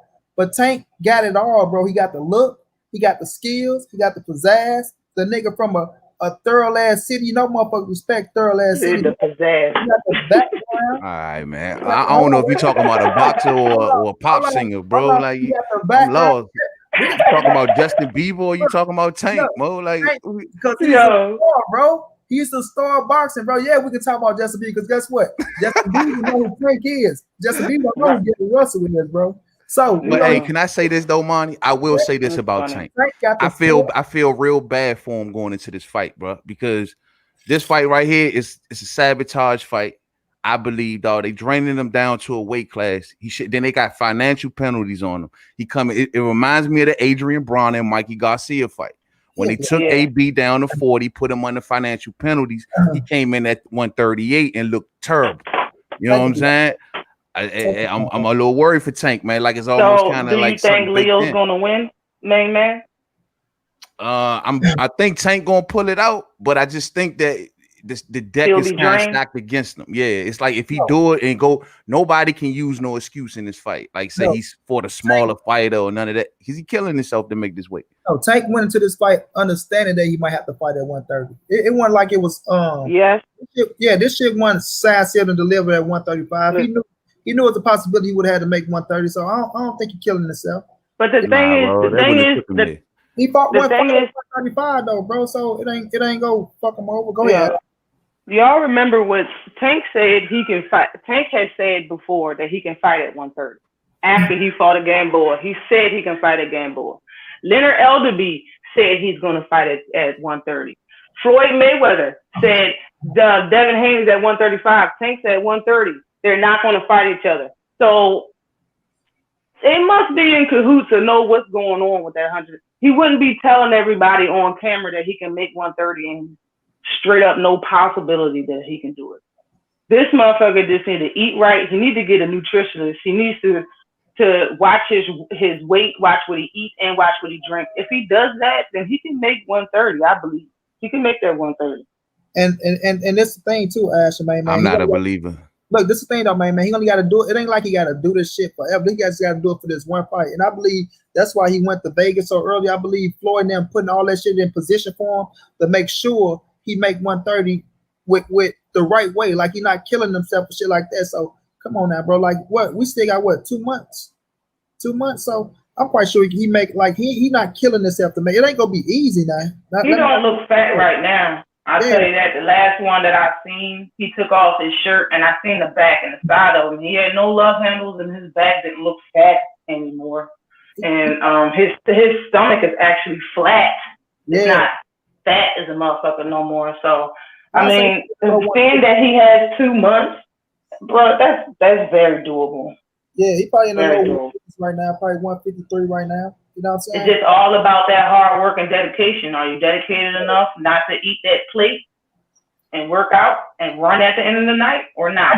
Since he said, but will he still be the same fighter? Since he said, it's the one thing to have a weight loss camp. Is he still going to be the same fighter? Since he said that I have to make 130 or basically his career's over or some shit like that, he said today. Since he said that, that's a good outlook because nigga, if you don't make 130, they might take that 135 title away from you and give it to him. You know what I'm saying? And more than that, this is your first pay-per-view fight. You're already looked at as not being professional. So he's been saying that he's going to show and prove. So if you're going to, the first thing you need to do is come in at 129. That's the first thing you need to do to prove anything to anybody is coming at 129. And he knows that. If he doesn't do it, then he knows that he fucked up his career.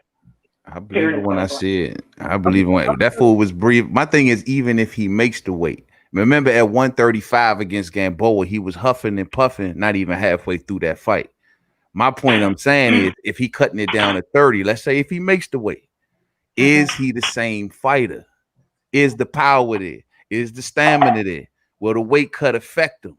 That's what I mean by sabotage. It could be a weight loss camp he doing right now. Cool, he make weight. The pretty little clips out there with Floyd, that's pretty. But at the end of the day, I'm seeing my man walk around constantly with a sweat bag on all the time. So my point, because he's serious, yo. Okay, he is fine. not trying to miss weight. Will he be the same fighter? I believe And that's the same thing they saying about Errol Spence. Will they be the same fighter? Only time can tell that. But honestly, weight cut. I don't. But honestly, listen. As far as what you're talking about, I'm gonna say it like this. When he fought Gamboa, he came in almost 2 pounds overweight. Mm-hmm. What was it? Was it 2 pounds? Yeah, it was 2 point, like close to 2 pounds. Mm-hmm. Okay, so it was 2 pounds that he came in overweight, right? Hold on 1 second. Thank you very much. It was 2 pounds that he came in overweight. The guy, Hank, took that hour and he got down 3 pounds in 1 hour. Nobody made a video talking about this man is going to be weight drained. Nobody said none of that shit. But he still got into that fight and went 12 rounds for the first time and kept power all the way to round 12. I think he'll be okay.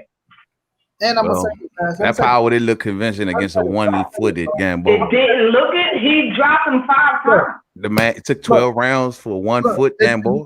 It doesn't the matter. First drop was in the second round and was nothing wrong with his foot. The first drop was in the second round and was nothing wrong with that nigga's foot. If that was Gary, Gamboa wouldn't have made it past 5. Gary wouldn't even. I don't know about that. Gary wouldn't have stopped him. Gary wouldn't have stopped him. Gary don't have no power. Look, let me say this though, man. Gary don't got no power. Gary got a much better win than Tank. Let me say this. With Tank being in Atlanta, bro, against fucking Gamboa, Tank didn't take Gamboa that serious, bro, because he knew he was gonna finish his ass off. Listen, stop it, man. Come on, man. Listen, bro, you in Atlanta, he ain't bro. take him serious. You in Atlanta. I ain't saying you ain't take him serious though, but in his mind, it's like I'm knocking this motherfucker out. Leo Santa Cruz is so much on the line for him, bro. It's so much on the line, bro. He is out in Vegas. This boy working his ass off. The last time Tank fought at 130 was in July 2019. Wait a minute, bro. Listen, this is the fight where he know this is going to take you to that next level, bro. You want to waiting on. That's what he been waiting on exactly. Like Tank know what's right on this fight, bro. You keep saying 130. Tank can. You think Leo been waiting on it? He can make. Yeah, Leo been waiting, but Leo can get his ass knocked. And Leo comfortable at that 130. Leo finna get his ass knocked the fuck out. But this with Tank, bro. This dude finna make 130. And Ash, he don't have to come in at 129. He come in at 130. That's the weight. Fuck making that extra pound. Don't get that to main man. You know, main man, he look at him. He looking terrible, Slam. He looking terrible. All he gotta do is make 130 pounds, come out that motherfucker, knock down boy the fuck out. Because this finna take Tank to where he wanna be, bro. All these boys have to get in line after this. I'm rooting for all him, man. All these boys have to get in line after this. I'm telling you. The pay-per-view numbers gonna be straight. The Mexican fans, Mexican fans love a motherfucker that can fight. Look, I'm telling you, Mikey. Hey, Monty, can I say this though? Because you say that, but remember Adrian Bronner. Leo Santa Cruz finna do what Mikey Garcia did for Errol Spence, bro. Watch. Remember Adrian Bronner. Same thing, same hype train all the way up to Marcos Maidana. In a weight, hold on, fighting in a weight class he ain't belong in. All right, accelerated too fast. Put in the place he shouldn't have been in and lost it all from that point. I'm just saying, Tank is doing it. I'm just saying, putting him in a weight class that he ain't supposed to be in with a dude that's aggressive that fights in that fight at that weight. When the last time Leo knocked the motherfucker out? But when the last time you seen Leo tied at the end of the fight? I see what you're saying, though, man. I see what you're saying. It's sabotage, and it does. Yes, it does look like sabotage on the end, but. If it does look like sabotage right now, and he go out and he makes 130 the first time and knocks that motherfucker out 6 rounds, keep that thought in mind that that'll sabotage at first. Well, no, then you gotta get Tank his. I'm saying he gonna win the fight, but I'm leaning towards him to win the fight. But I'm still wondering why, if Mayweather is this powerful promoter, everybody the A side, he's TBE. Tank should be TBE Junior, whatever. You know what I'm saying? At the end of the day. No, Why because is it that he didn't get the A side treatment? The because TBE treatment? we Why can't does say he gotta go down to a weight class he ain't fought that in over a year? so we can't say Tank is the A side against the 4 division world champion Leo Santa Cruz, who's You say he the star. He popular and he's so He's popular. bigger He's Justin Bieber. but he's bigger than Gary. You And just Leo- told me he was Justin Bieber. Leo- So is he a star or is he not a star? Yeah, he's a star. You know, So he's a star. B-side star. You know, he's a star. That's why he's the biggest thing. So he's the B-side star, man. You know, he's a star. But you can't disrespect Leo Santa Cruz, bro. I'm not disrespecting Leo. I'm just saying you say he's a star. He's a B-side star. And this didn't make him even a big of a star. So at the end of the day, however you want to try to twist and turn this shit, B-side, A-side, it don't matter. They get into the ring. But he's a star, man. He's fighting the biggest fighter in Leo Santa Cruz. We know Leo is bigger than Gary and Devin right now. I don't know that. Nobody out here know Leo Santa Cruz. Leo got the biggest fan base. Nobody out here know Leo Santa Cruz. Leo fan base bigger than Gary Russell. I mean, they both hold down where they live at. They both hold down where they come from. Fan base is bigger than Gary Russell. They both hold down where they come from. Nah. He just got a bigger stake. Nah, Leo's numbers are bigger than Devin Haney when they fight. Their viewership is big. And he got a bigger. Leo ain't never been on pay-per-view, nor has Devin Haney hasn't been on pay-per-view either. Gary, that's who we comparing him to. No, I'm saying Gary. Gary ain't been nowhere near a pay-per-view. Has Leo? You saying these dudes are stars, man? I'm missing the definition of star, bro. Because the star is not a B-side star, and the star is hold down more than where they come from. They hold down countries. 2 stars, bro. Damn. Leo got Mexico. Leo ain't. I don't know. I ain't seeing that, bro. His daddy a full-fledged Mexican. He fuck with the Quartet. This is the type of talk that kept Leo away from Gary because everybody propped him up like Gary doing all that stupid shit. Gary doing all that dumb shit, touching the man daddy and want to be big time and all this shit. I can touch your pops, but I can't touch you. You don't come up. Look at that shit as disrespect, bro. They look at that shit as disrespect. Now, I'm not saying he shouldn't fight him. Like I said, I feel like they ducking, but you got to blame. You don't want to get Gary no blame for him not getting fights. It's just like, bro, has he not tried to call out everybody, even Shakur? He told Shakur been in that gym. He know what it is. Why ain't calling out Lomachenko like everybody did? Oh, he ain't calling out. He said he wanted to before his career's over. He wanted to fight Lomachenko. No pressure on Lomachenko like he trying to put on. Lomachenko ran up 3 divisions in 3 fights. Lomachenko at 135. He talking about he want to go to 135 to fight this cat, that cat. Oh, that's true. Lomachenko turned to Speedy Gonzalez, bro. You know it. Motherfucker screaming. That man ran up so many weight divisions so fast it made your head spin. He got so far away from Gary, like the plate. Yo, dude, talking about going up 13 weight division to fight Terrence Bud Crawford. Come on now, bro. Because he want the bag. What's wrong with him getting the bag? Why you rooting against him? Yo, he can get a bag if he fights Devin Haney. More people are probably going to watch that than him fighting Terrence Crawford. Because they know Terrence Crawford is a small. That's a fast fight, right? That's a quick fight. Bill out here playing cleanup game. They tell him to send some numbers. They going around. They playing cleanup game. Agree. Send some numbers. I agree with you about what you said about what stood out to you about that interview. One of the things that's in rebuttal to what you said, okay, when Gary Russell was making that point, the whole thing Bill was saying was, you can't send us anything because you don't have anything. That's the thing. Hey. So that means on the other end, at the end of their whole conversation, because Gary Russell was still saying about them. He said, okay, fine.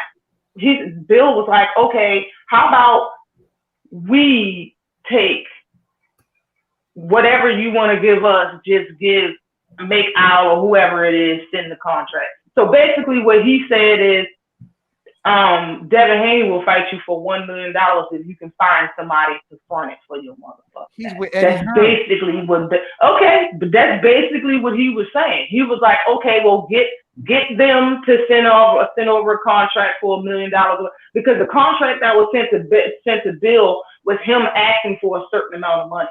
Bill is now telling Gary to send a contract for us, giving us a certain amount of money, and whatever you send, we'll take it. Did you hear that at the end of their first little? So let me make sure I got this straight. So Gary is supposed to send 2 contracts back to back without them sending one. Hold on. They had a conversation about that. Okay, let me make sure I got you right.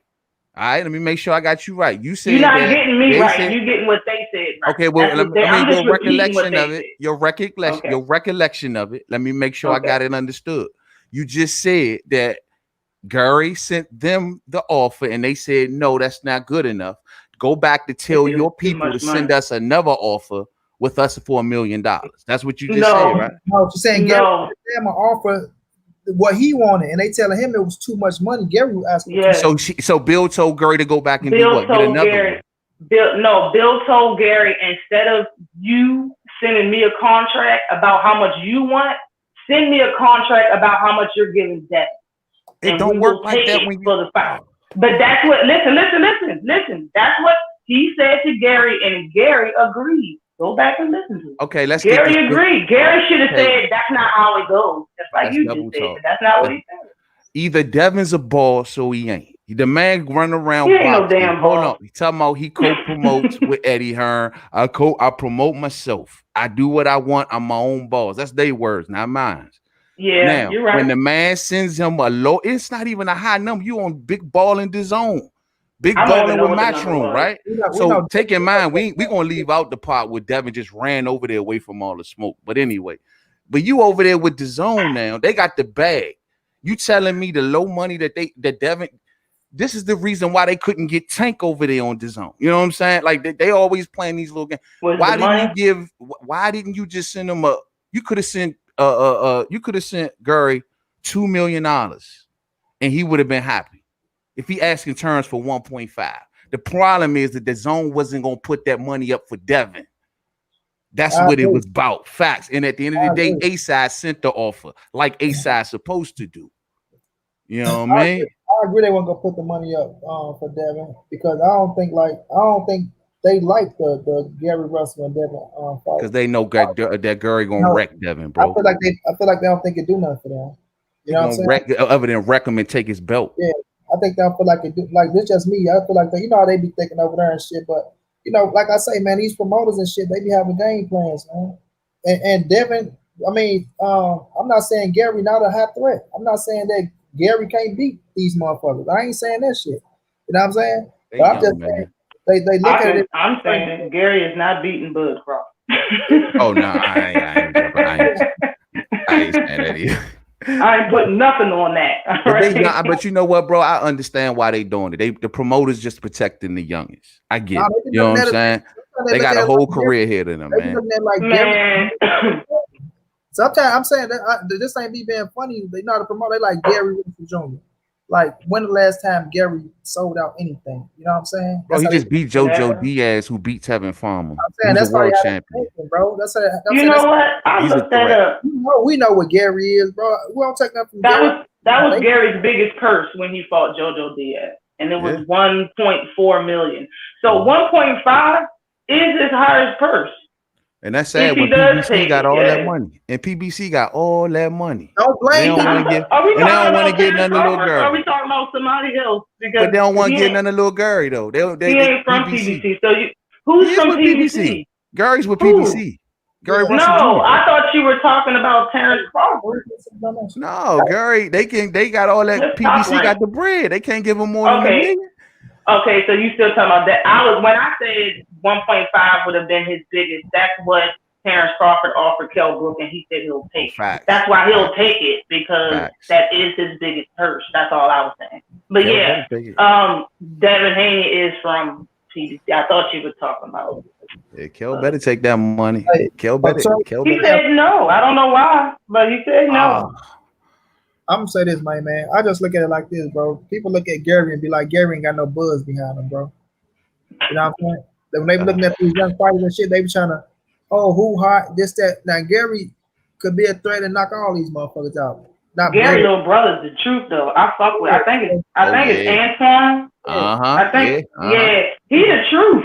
Mm-hmm. He the truth with no, like, bro, his career gonna surpass Gary's like a motherfucker. The way Gary be talking, man, I think sometimes the people be turned off. Now to us, we know the hype and the promoting, and it's good shit because you gotta hype yourself and promote yourself. But I don't know, man. It's just something about Gary, man, that them people don't like, man. But Maybe- see, this is the right. That's exactly the reason. Maybe Oh, my too bad. niggerish for them, bro. He probably just too niggerish for them type of promoters or some shit. I will say that's the reason I'm glad that Terrence Crawford got the deal that he got with ESPN, just because so he won't be just like Gary. You feel me? Struggling by with the person, struggling by with the $1 million per. My man get a $3 million guarantee whether you on pay per view or not. That's good for him. Do you know what Yeah, I but mean? If they gonna duck him, if he not gonna get the big fights, at least he can still get a check in the Do major. you hold Gary accountable for turning down fights though, bro? Who'd he turn down? So he didn't say, you didn't see the interview when he said Al was giving him fights, but it wasn't the money he wanted. Give me a name. Yeah. I don't know who he turned down. I don't know, but all these he turning down King Tugs. Who he turning down? Hey, but I'm just saying though, he said he pumped up King Tug, yo. Gary pumped King Tug up like a motherfucker, yo. I was like, what, yo?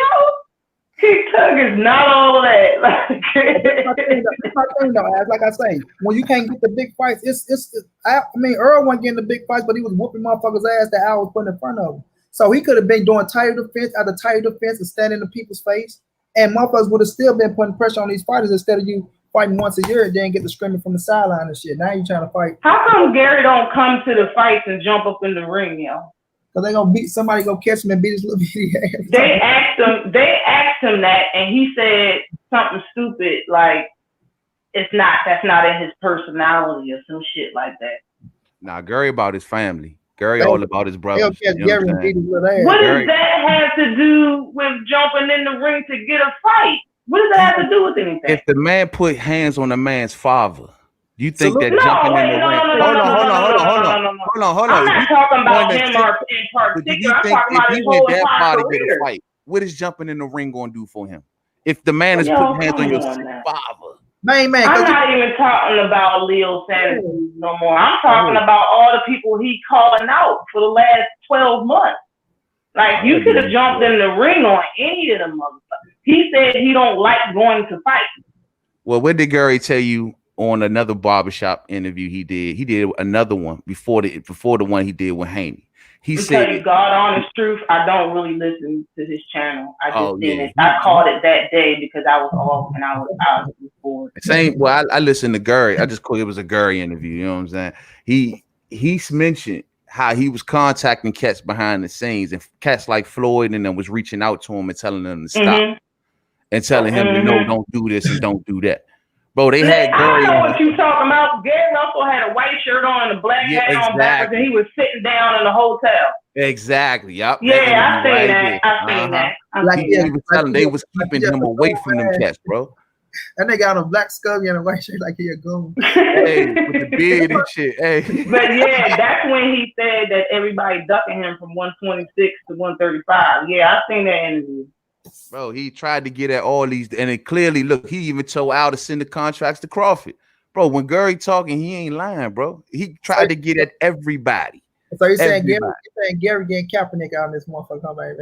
Oh, man, so you think Gary really believes he's the most skilled fighter in boxing? How come nobody's correcting when he says anything? That's like the most irritating shit.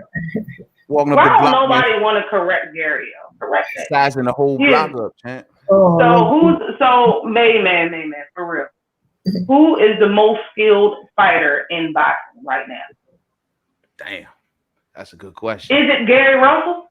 Is it Gary Russell? He's definitely one of them, probably. No, the most skilled, number one. Him and Loma. I gotta get Loma. He said all oh my God. It's between them two. I gotta say it. As far as from the skill level. Hey, Tom Ross say Gary Russell don't want no real smoke. When I fight for Heyman, it's fights out there. He had a shot at Loma and fell short, and he hasn't wanted to pull himself back up since. Can I say something about him saying it's in between Loma and Gary Russell? Go ahead, baby. Say whatever you want. All right, yo. I'm gonna just say one thing because it's a fact, okay? Gary Russell was 26-0 when he lost to Lomachenko was 1-1. I will drop the mic on that, all right? Almost 400 amateur fights. I don't give a damn. He fought 2 fights. He won 1 and lost 1, and then beat a 26-0 Gary Russell. Okay, now So you can't tell me that he's the most skilled fighter in boxing. I don't believe it. Okay, I think Sweet Hands Plant it got way more skill than Gary Russell. Absolutely not. Plant ain't got no power. Caleb Plant got more skill and power is two different things. Oh, well, you say skill. I don't think he's the most skilled. I said skill. Yeah. Nah, not over Gary. But I'm gonna say this though. As far as Lomachenko, do you consider him one of the top 3 or 4 pound for pound fighters? Sure. So you telling me that Gary Russell Jr. lost to a top 3 pound for pound fighter, and that's a bad thing? And then I'm saying he ain't top 5 pound for pound. I'm saying that much. If it's other people in the top 5 pound for pound, then he's better than those people are better than him. So if I'm saying you said he was 1-1, so if he's a top pound for pound fighter, it's not like Gary lost to a bum. Okay. When he was 1-1, he wasn't top pound for pound. He was 1-1. Like, that's all he was Lomachenko 1-1. He was a world champion. If that's the case, because he became a world champion. He became a world champion after that fight. In his third fight, he was the world champion with Gary. So he left that fight as a world champion. They fought for a vacant belt, so he left that for a world champion. Gary ain't chased that nigga no more after that, though, man. How long did Loma stay at 26? Man, listen, he want to go to one. He want to jump. I don't know how long he stayed. He ran fast, didn't he? He want to jump 13 weight classes. Shit, he should have chased him. Why didn't Guillermo Regan Diao come up? Why you go down? Oh my God! Lomo didn't want to go down to meet Regan Diao, so he went all the way up to get a paycheck. That's what that was. He went all the way up to get a paycheck. That's what Gary trying to do. Gary trying to go all the way up and get a paycheck. Gary want to go all the way up, get his neck broke. Just tell Devin to answer the call, and then he ain't got to do that. You know I would love. He knocked on all doors. I would love to, man, because I want to see that. I would love to see Gary Russell. I want to see it too, but like we say, them young boys, man, they got time, man. They got time. So when they looking at Gary, and I ain't saying I don't want to see the fight though. And I don't think Devin don't want the fight, but I don't know, man. I say they be looking at Gary Russell like, what do we do for them, bro? For real.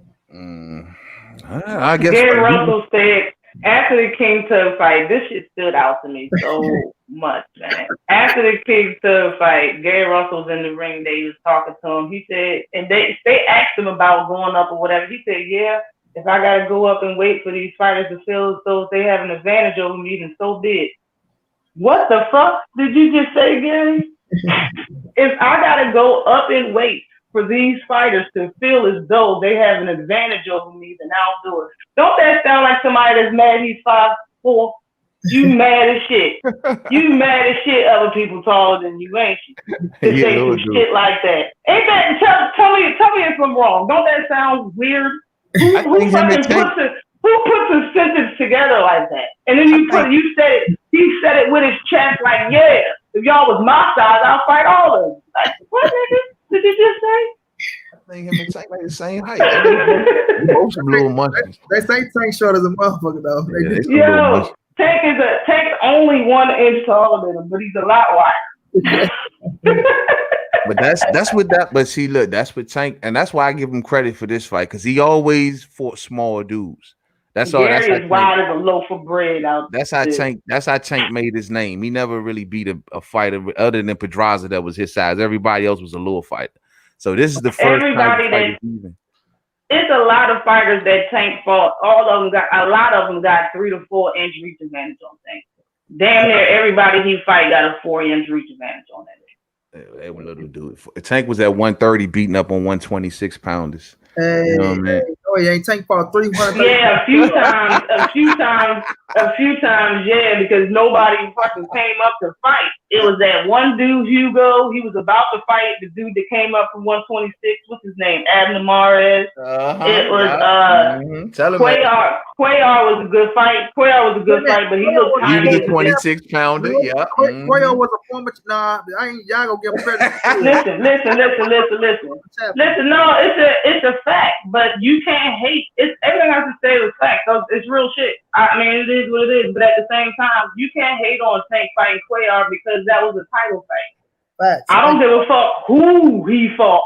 They gave him a real belt, and that belt was not a secondary belt. That wasn't a secondary. There was a real belt. It was a title fight.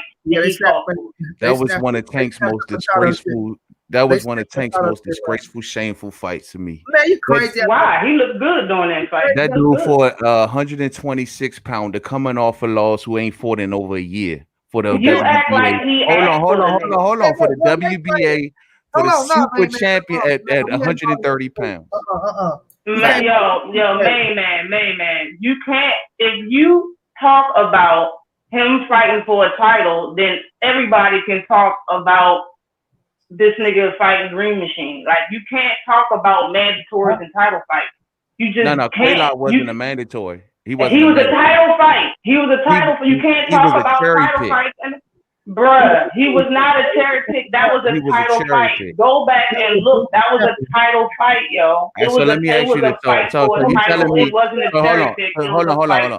So you telling me somebody who wasn't ranked at 130? Former champion. Hold on. Wasn't ranked at 130. Never hasn't fought in over a year. Never fought at 130. Who hasn't did fought in over a year. And then coming off the loss.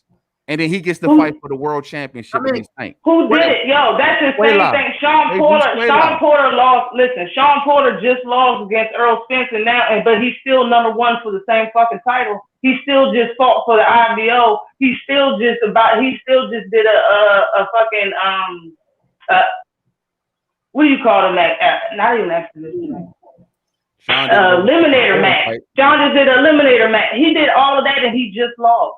Why do Virgil Ortiz have a fucking title at 147 and he only fought 2 times and he never fought for a title? He has the gold belt. He has a WBA gold. That's not everybody.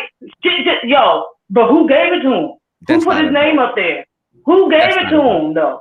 But who gave it to him? He has the WBA gold belt. That's what the fucking. That's what it says. I got the WBA bronze belt over here, sitting right here. That's what it says, yo. Regardless of the fact, it's somebody pulling strings. You gotta admit that. So how did Sean Porter lose and still number one for the same title he lost from? Because somebody's pulling strings. He went to the WBC convention. That's why. Bro, get the hell out.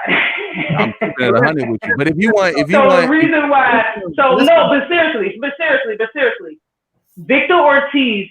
I mean, what's his fucking? Is it Virgil Ortiz? Virgil Ortiz never fought at welterweight besides twice, and they gave him that title just because. To put him in How come he's not going up in the rankings like Boots in it?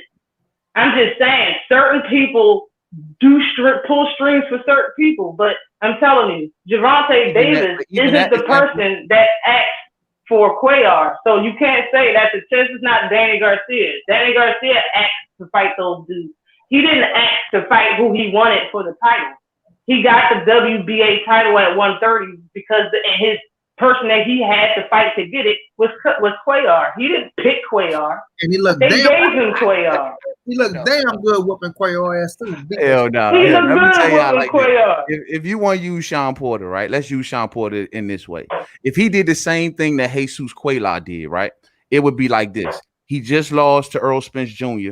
Then he goes up in his very next, and he sits out a year through the whole pandemic. And then next year he goes up and faces Jamel Charlo. That's the same thing. That's about the same thing, right? That'll be on him if you want to do that. So that's my whole point. Now, Jesus, let's go back to Jesus Cuellar. But you can't knock Jesus Cuellar for coming up one weight class to fight for a world. Look, you was a world champion. Wait a minute. He had already had losses, man. Then he came off a loss. Hold on. That's the same thing like Lomo's second. Lomo had like 3 title fights in 3 fights. His first fight. Hold on, Ash. You was a world champion. You lose your title, right? Okay, you sit out for almost a year. But you get an opportunity to go back to come and fight for another world title, to go up one weight class to fight a motherfucking rising star for a world title. You can't knock that man for going to do that, bro. You can't knock him. He didn't deserve that title shot, bro. Listen, you can't knock him for that.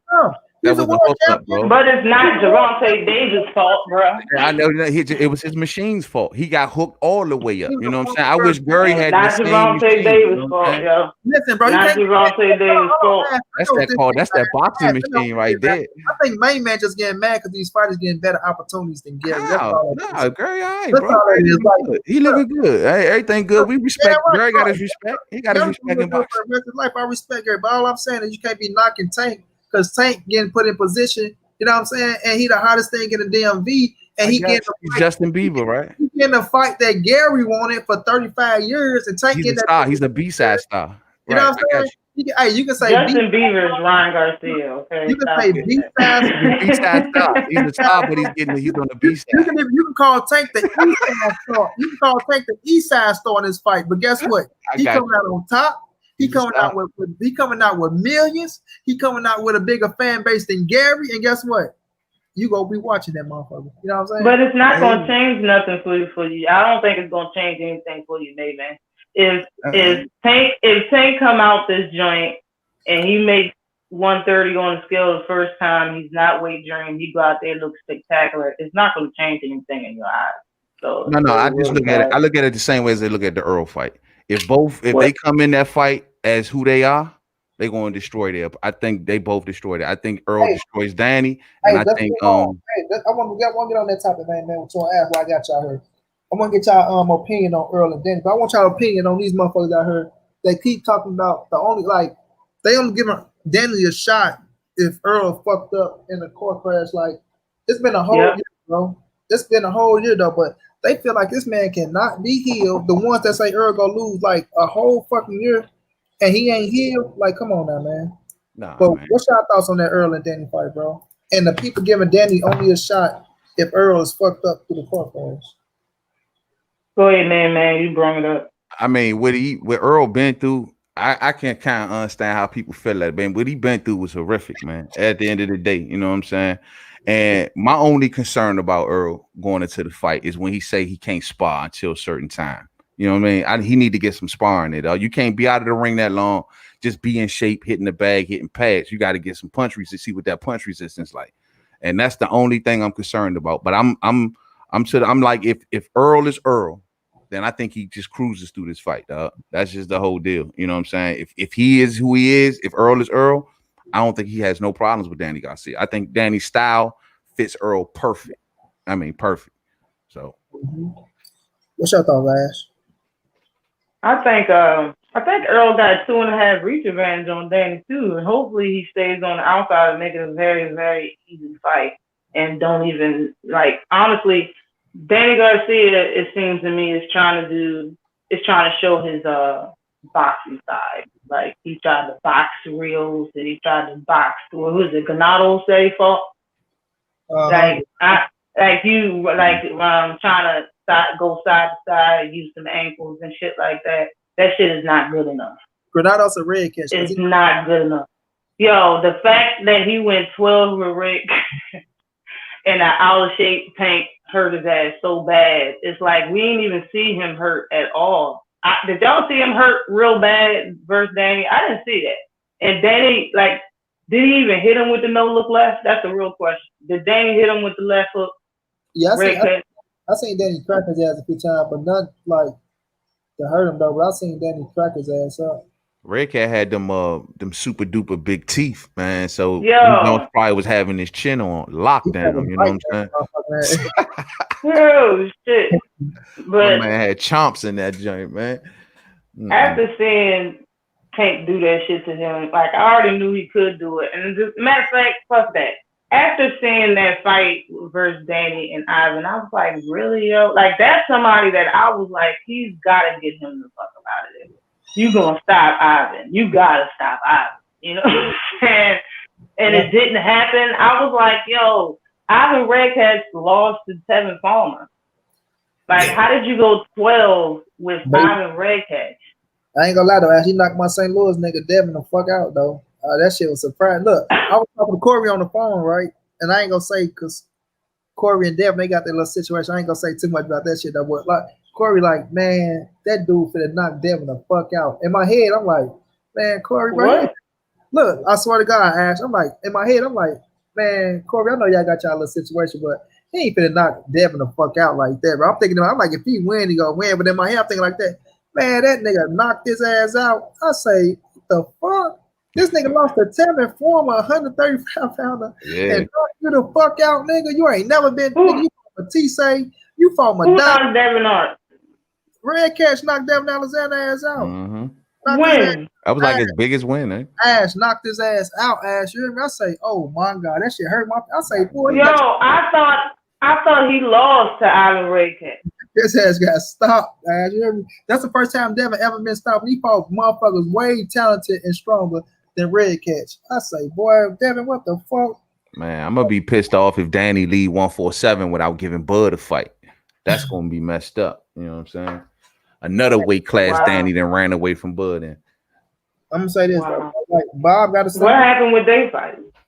He said Didn't they extend contract? Look, Ash, he What said happened? he fights at 147 though. They ain't. But look, I just think he knew he had the Errol Spence fight put in position, and I don't think he wanted to fuck that up. Because look, you gotta think about it. You fighting Earl on pay-per-view, you getting more money than fighting Turnbull Crawford on pay-per-view. how many years, Monty? How many years? Hold on, He don't could make have. How much opportunity, space, and opportunity they could have been made a fight? who Bud and Danny? Yes, They weren't pursuing Danny like that for real, man. they've been pursuing Danny for years, Mo. Come They ain't on, been man. pursuing like that for real, bro. Like you can say years, but I'm talking about I ain't see Bud really coming out. Only thing he been screaming out is Earl. Danny number one in the WBO, Mo. He just became number one in the WBO, bro. It ain't like What you mean? He just no. He been in top 5 in the WBO since forever, but he now number 1 in the WBO. Yeah, mandatory obligation. But all Bud bitch, like yes, I remember early when he come up, he wanted to keep Thurman, right? Then he did want Denny when they had a little situation when they call him a nappy head ass little boy. When he been wanting them since 140. But when that stopped, the buzz went away until like the last time they sent him the contract before American. But he wasn't screaming Danny name like that. Like, bro, Danny was busy fighting Granados, and who else did he fight over there? He fought Hector Ramirez or Hector Rodriguez or somebody like that. You know what I'm saying? He fought somebody over there like that, but he ain't fight Bud. Brandon Rios. Oh, Brandon Rios. Yeah, that's who he fought. Rios. Who else did he fight? Granados and Red Catch, I think. I don't know about that. Yeah, and he fought Hector Gonzalez. He fought Felipe Johansson. He fought all of them dudes, bro. But he fought all them dudes except Bud. And he had all of that space and opportunity. He fought Paulie Malignaggi, Robert Guerrero. Fucking promoter got to get them the money they looking for. I know. That's the story, right? It's always the story. That ain't the story for me. I'm saying they the fighter shit. So if they telling your promoter to give me this, then you gotta tell your promoter to give it to him. Shit. If you want to fight with him, other than that, they gave him $3 million. They offered him $3 million. And they offered him $7. Shit.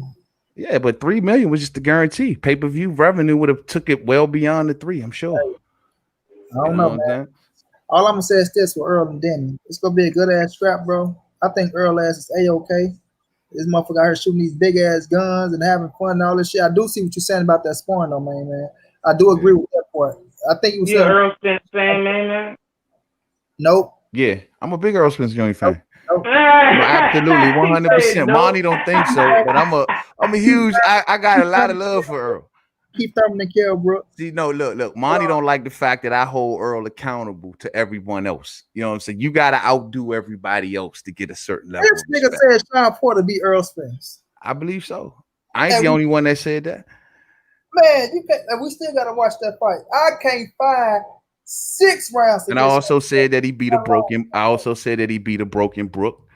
You're the only person that said Sean Porter won. Yeah, I believe Sean Porter won that fight. Yeah, I like Earl though, but Monty got this thing that he think I be picking. I hold Earl account. I can't. People say, man, why you don't put Earl in your pound for pound rankings? He's on one division. I got 5 of the 6 other people I know that outdone him is already in boxing. I can't. You're like the coach that got a team of 5 starting 5 and 4 on suck, and you just hold the best player every day in fucking practice. I hold him accountable. I hold him. You want me to give him? Monty want me to treat him like he the best in the world because he beat Sean Porter and a broken Brook. One shit broken about Brooke. Oh. Wait a minute, wait. You motherfuckers want to say, oh, Brooke was All doing right, yo, I need to go to I'm just messing with y'all, man. You already know. in the first 4 to 5. Oh my God, he was the best thing they did. But soon as Earl break his shit and beat his ass, break him down, that motherfucker broke.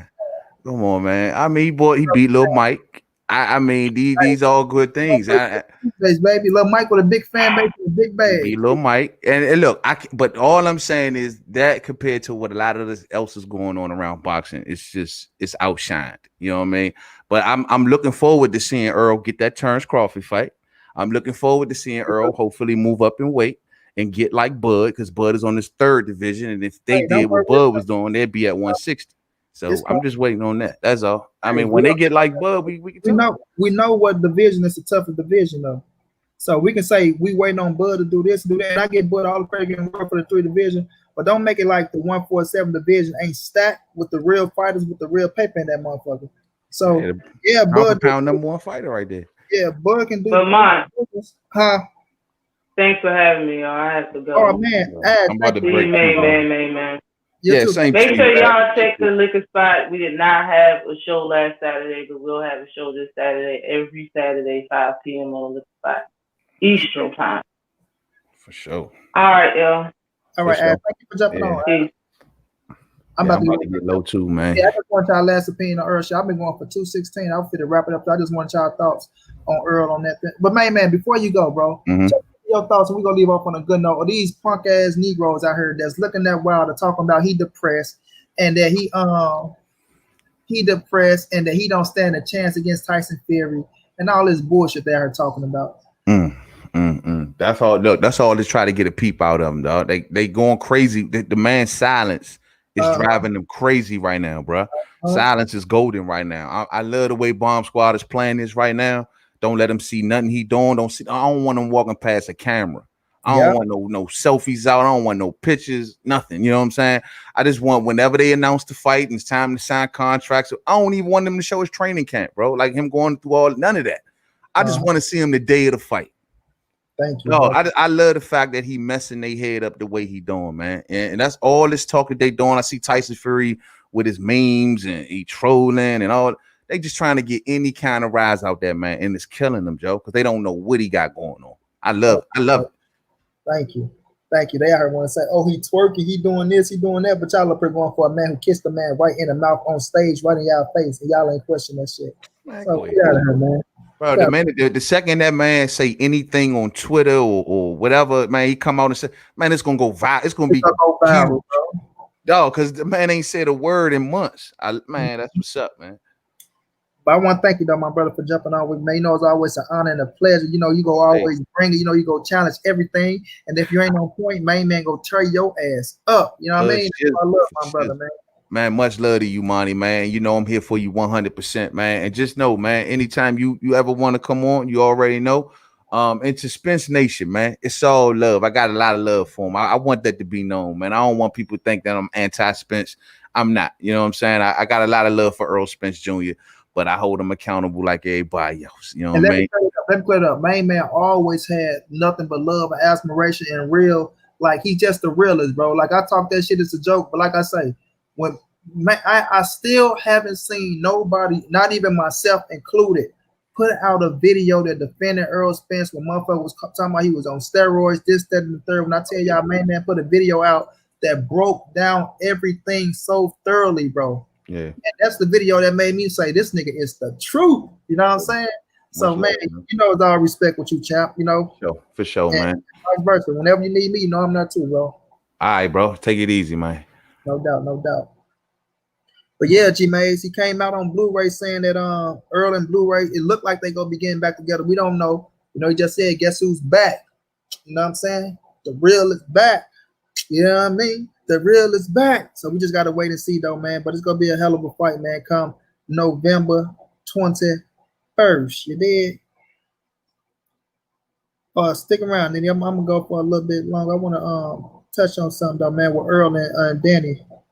What's going down? Will McClady, my brother in the building. Chilling, fine. We had a good one, man. Hey, Will, we just had Ash on from B More, man. You know, Ash, he be talking that shit. We were just talking about Tank too, Will, about him and everybody else. Oh, he just posting them. He just posting them, made you for real? You better not be lying, Negro. I'm going straight to this motherfucking Instagram.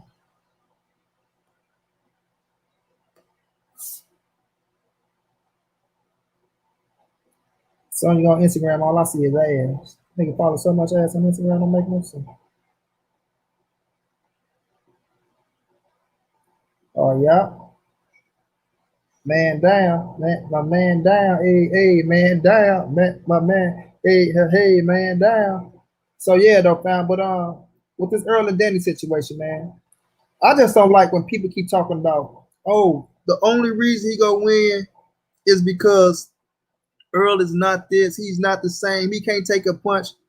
Man, is y'all crazy, bro? Y'all banking on Earl not being able to take a punch. That's what y'all banking on.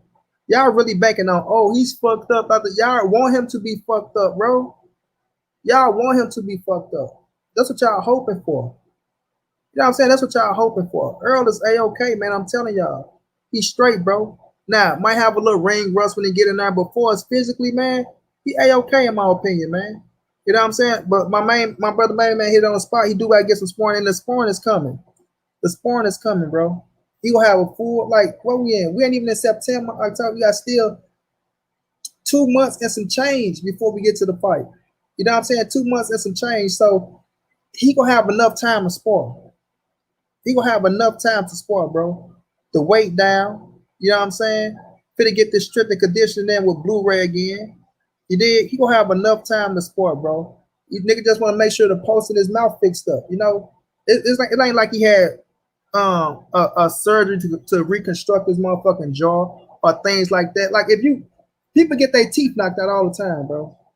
People get their teeth knocked out all the time. They get their shit put back in with the post you want to. But once you get new fucking them veneers and all that shit take time, especially when you're a fighter. But he gonna get that shit put in, bro. That shit gonna be straight. It's gonna be straight.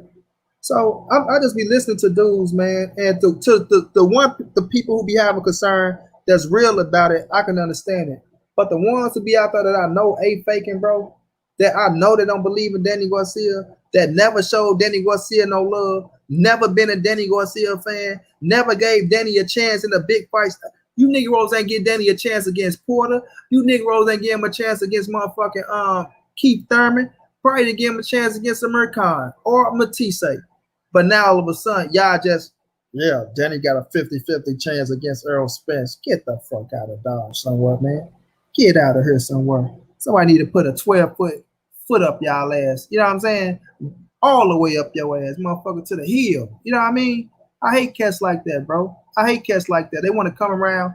Yeah, you know, Danny can do this. Danny can do that. Yeah. And I respect Danny Garcia to the fullest, bro. You know what I mean? I understand what shot Danny Garcia have in that ring. I broke down the thorough video when I looked at Danny Garcia on Brian Custer, and I put myself in Danny Garcia eyes, not in the Errol Spence eyes, not in Monty Brown eyes, but in Danny Garcia eyes and what he can do to win the fight, what he got to do to win the fight, and the chances he got to take to win the fight. You understand what I'm saying? And you got to come up with a game plan that's going to be dangerous for Danny.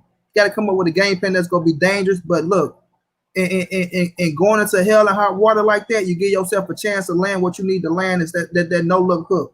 You know what I'm saying? So these cats out here, they don't even tell us what Danny got to do. Just, yeah, Danny can punch. So if Earl don't do this and Danny land a shot, then this. Okay, what do Danny got to do to land a shot? What position you got to get Earl in? What chance do we got to take? You know what I mean? How do we got to fight Earl? What do we do? Do we lock up here? Do we do? No, say don't give us shit. All they know is, yeah, man, you know, I feel like Earl, after the car accident, motherfucking car accident a whole year ago. You motherfucker like he had a crash 2 weeks ago. Like this nigga had a crash, was in a fucking wheelchair for a while, had to learn how to walk again, had to get reconstruction on his fucking elbow, on his arm, on his jawline, on his foot, on his leg, on his back, on his neck. You know what I'm saying? Had to do a brain surgery, had to get 55 CAT scans. Like, man, get the fuck out of here, man. Y'all cats don't believe half of the shit y'all say. Don't believe half of the shit they say. They just love to hear they self-talk, man. Cats just love to hear they self-talk, bro. Cats just love to hear they self-talk, bro. And that's a fact. That's a fact, bro. That's why I don't be believing nothing these niggas be talking about, man. Nothing. Because they don't believe the shit they be saying. I'll be in there listening, bro. They please the crowd. They appease and they say shit to please the crowd. Not just sitting up there look. And let me tell y'all Negroes this. when I be in y'all chats, listen to y'all talk, I don't hit the thumbs down. I don't hit the thumbs up. So when y'all be talking about, yeah, I know that's Monty Brown that put that one like that, bro, I don't touch nothing. I jump in that shit. I listen. I tell y'all all the time, I listen. You know what I'm saying? You want to know your enemy. You want to hear what he got to say. That's why I use you niggas' words against you. I don't just use Monty Brown words to just make up shit out of thin air. No, I use you niggas' words against you. You know what I'm saying? So let me tell you again, I don't hit the thumbs up. I don't hit the thumbs down. I give your ass some watch time. That's about it. You feel what I'm saying? But these cats don't be believing what they be talking about, man.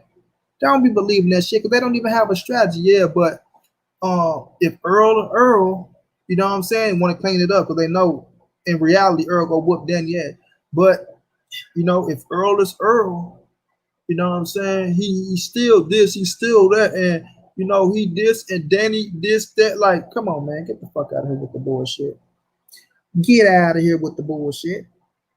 They trying to bait King Wilder to come out and talk. Yeah, Nitty Row, you hear me? That's all they want. That's all they want.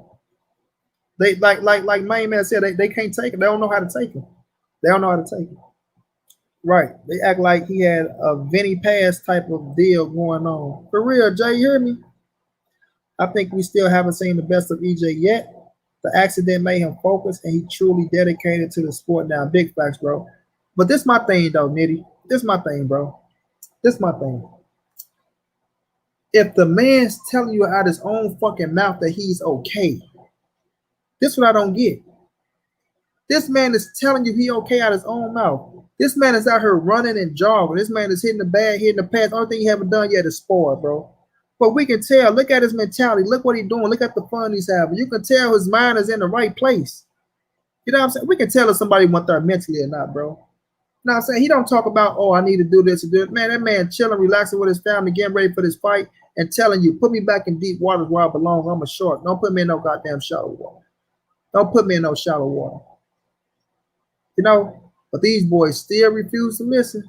They still got to make up fake narratives because they want to hold the interest and they want to keep a fan base that they appease it to try to make them feel good. The Errol Spence haters and naysayers and shit like that. The Deontay Wilder's haters, you know, the motherfuckers that don't like PBC. You know what I'm saying? There's some people that criticize PBC that don't hate PBC, but they criticize on some shit that you can say, all right, I can understand that. But then you got cats out here that's just pure haters and naysayers that don't believe shit they saying.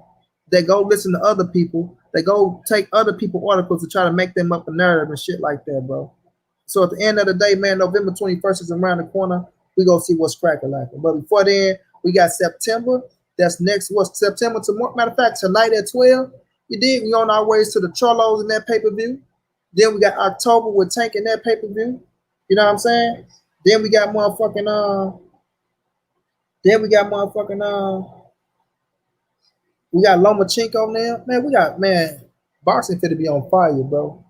Boxing about to be on motherfucking fire, bro. Starting this motherfucking month, and I can't wait, champ. I can't wait. I want to thank y'all for riding it out with me, man. It's much love, much appreciated, man, and much needed, man. You understand me? Much needed. Everybody that came through show support. Thank the Queen Ashley for coming through showing love. Thank my brother Main Man for coming through showing love. Go subscribe to both of them. Go subscribe to Ashley's Corner. Go subscribe to Main Man, Made Man. And every Saturday, 5 p.m. Eastern, y'all go check out the liquor spot with Miss Boxing, Ashley's Corner, Tay-Tay. Am I missing somebody? Shaquita. You understand me? Them girls be doing their thing, man. Hey, my brother Underground. Great fights, bro. Matter of fact, my brother Underground. Grand fights, bro. G-R-A-N-D. Goddamn me. You hear me? Like I say, bro. We got Errol Spence, Danny Garcia, right? We got Jamel Charlo going up against Rosario. We got Jamal Charlo going up against Derevchenko. On that same card, I think we have the San Antonio boy. Damn, I can't get his name. Mario Barrios. I think he on that card. You know what I'm saying? Then we got motherfucking Tank and Leo. I don't know. We don't know the undercard of that yet. But we know they go stack him up. Oh man, it's all love, Will. Damn. Oh yeah, November. Earl, motherfucking Danny. We got T.O. Loma. Devin go get a fight in. Oh, you know what's a fight though we sleeping on in September, bro? And I gotta talk about this Erikson Lubin versus motherfucking Terrell Gorshey, man. That fight right there is gonna be fire, bro. That fight is gonna be a good fucking fight, and we ain't even been acknowledging that shit, bro. That fight could have been on the fucking pay-per-view card. I ain't saying on their own pay-per-view. It could have been an undercard on a pay-per-view card. You understand? Like that shit is gonna be a fight. That's a test. The winner of that fight should be in position to fight for a world title at 154. The winner of Terrell Gorshey, Erikson Lubin, should be in position to fight for a title at 154 because that shit is going to be fireworks and them boys putting in the work. I'm so sorry, man. I have not been paying attention to them boys, man. But I got to put a post on Instagram for that fight, bro. That fight is going to be the shit. And it's in September. You understand me? So we got fights for days, bro. We got fights for days, man. I'm happy boxing is back on track. We go all enjoy it, man. Like I said, I appreciate everybody, man, for showing me love. Always showing me love, man. It's truly appreciated, bro. And like I said, I ain't gonna forget nobody, man. We really became brothers on this internet situation, but the world connected us for a reason. And I really believe in that shit. You know what I'm saying? I really do believe in that shit. J-Rock, Harrison, Canelo, Bud, Manny, and Keith gotta come out and play. That's a fact, bro. And I'm still working on J-Rock, man. I hit Jared Hurd up. Is that my brother Underground? Thank you so much, my brother, man. You know, it's so much appreciated, champ. You already know it's going towards the books, champ. You already know it's going towards the books. You hear me? We made 35, that's 40. It was 125 away. So you take 25. So we about 70, 80 bucks away, man. We gonna get that though, man. Thank you so much though, champ. I appreciate that, bro.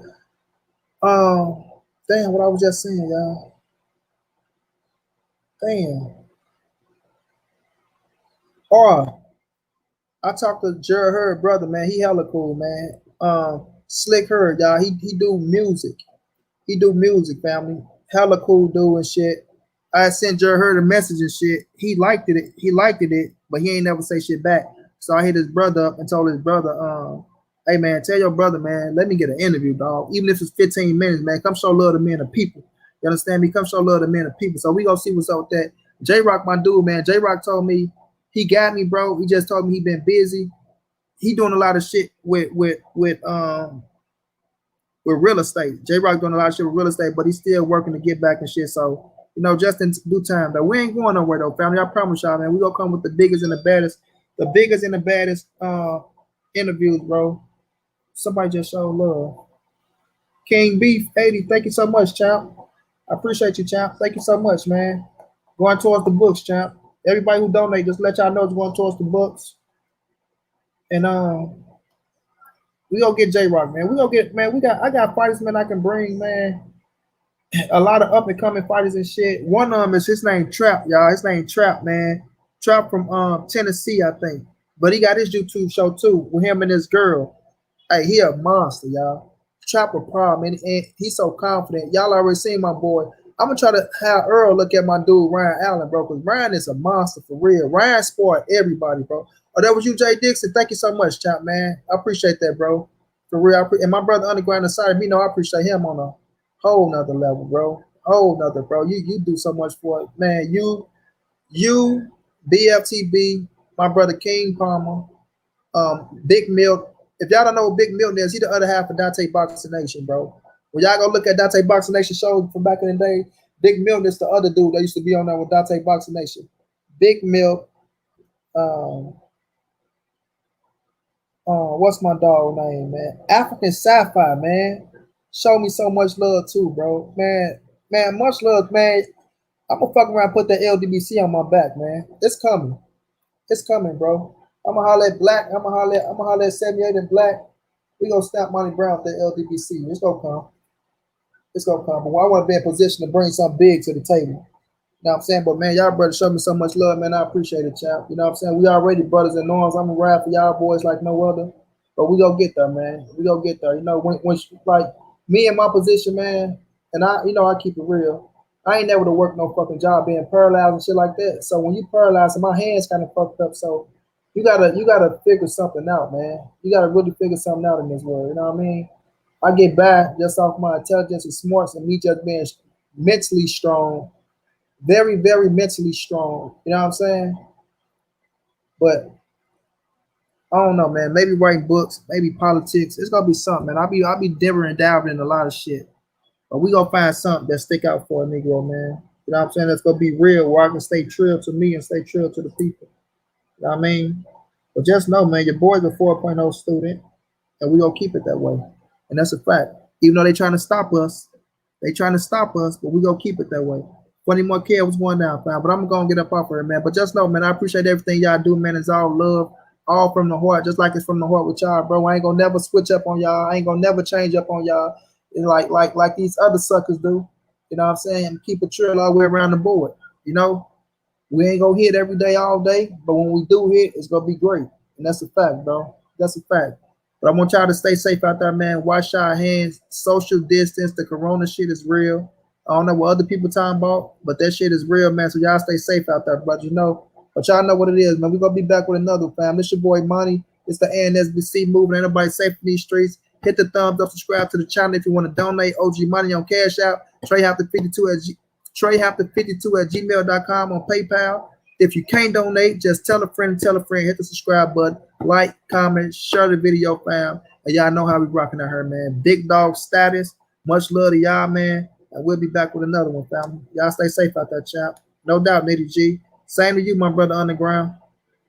Underground, you got to jump on this thing one day, man. You always say you will, bro, but you got to jump on one day, man. But I'm going to fuck around with y'all boys, yo.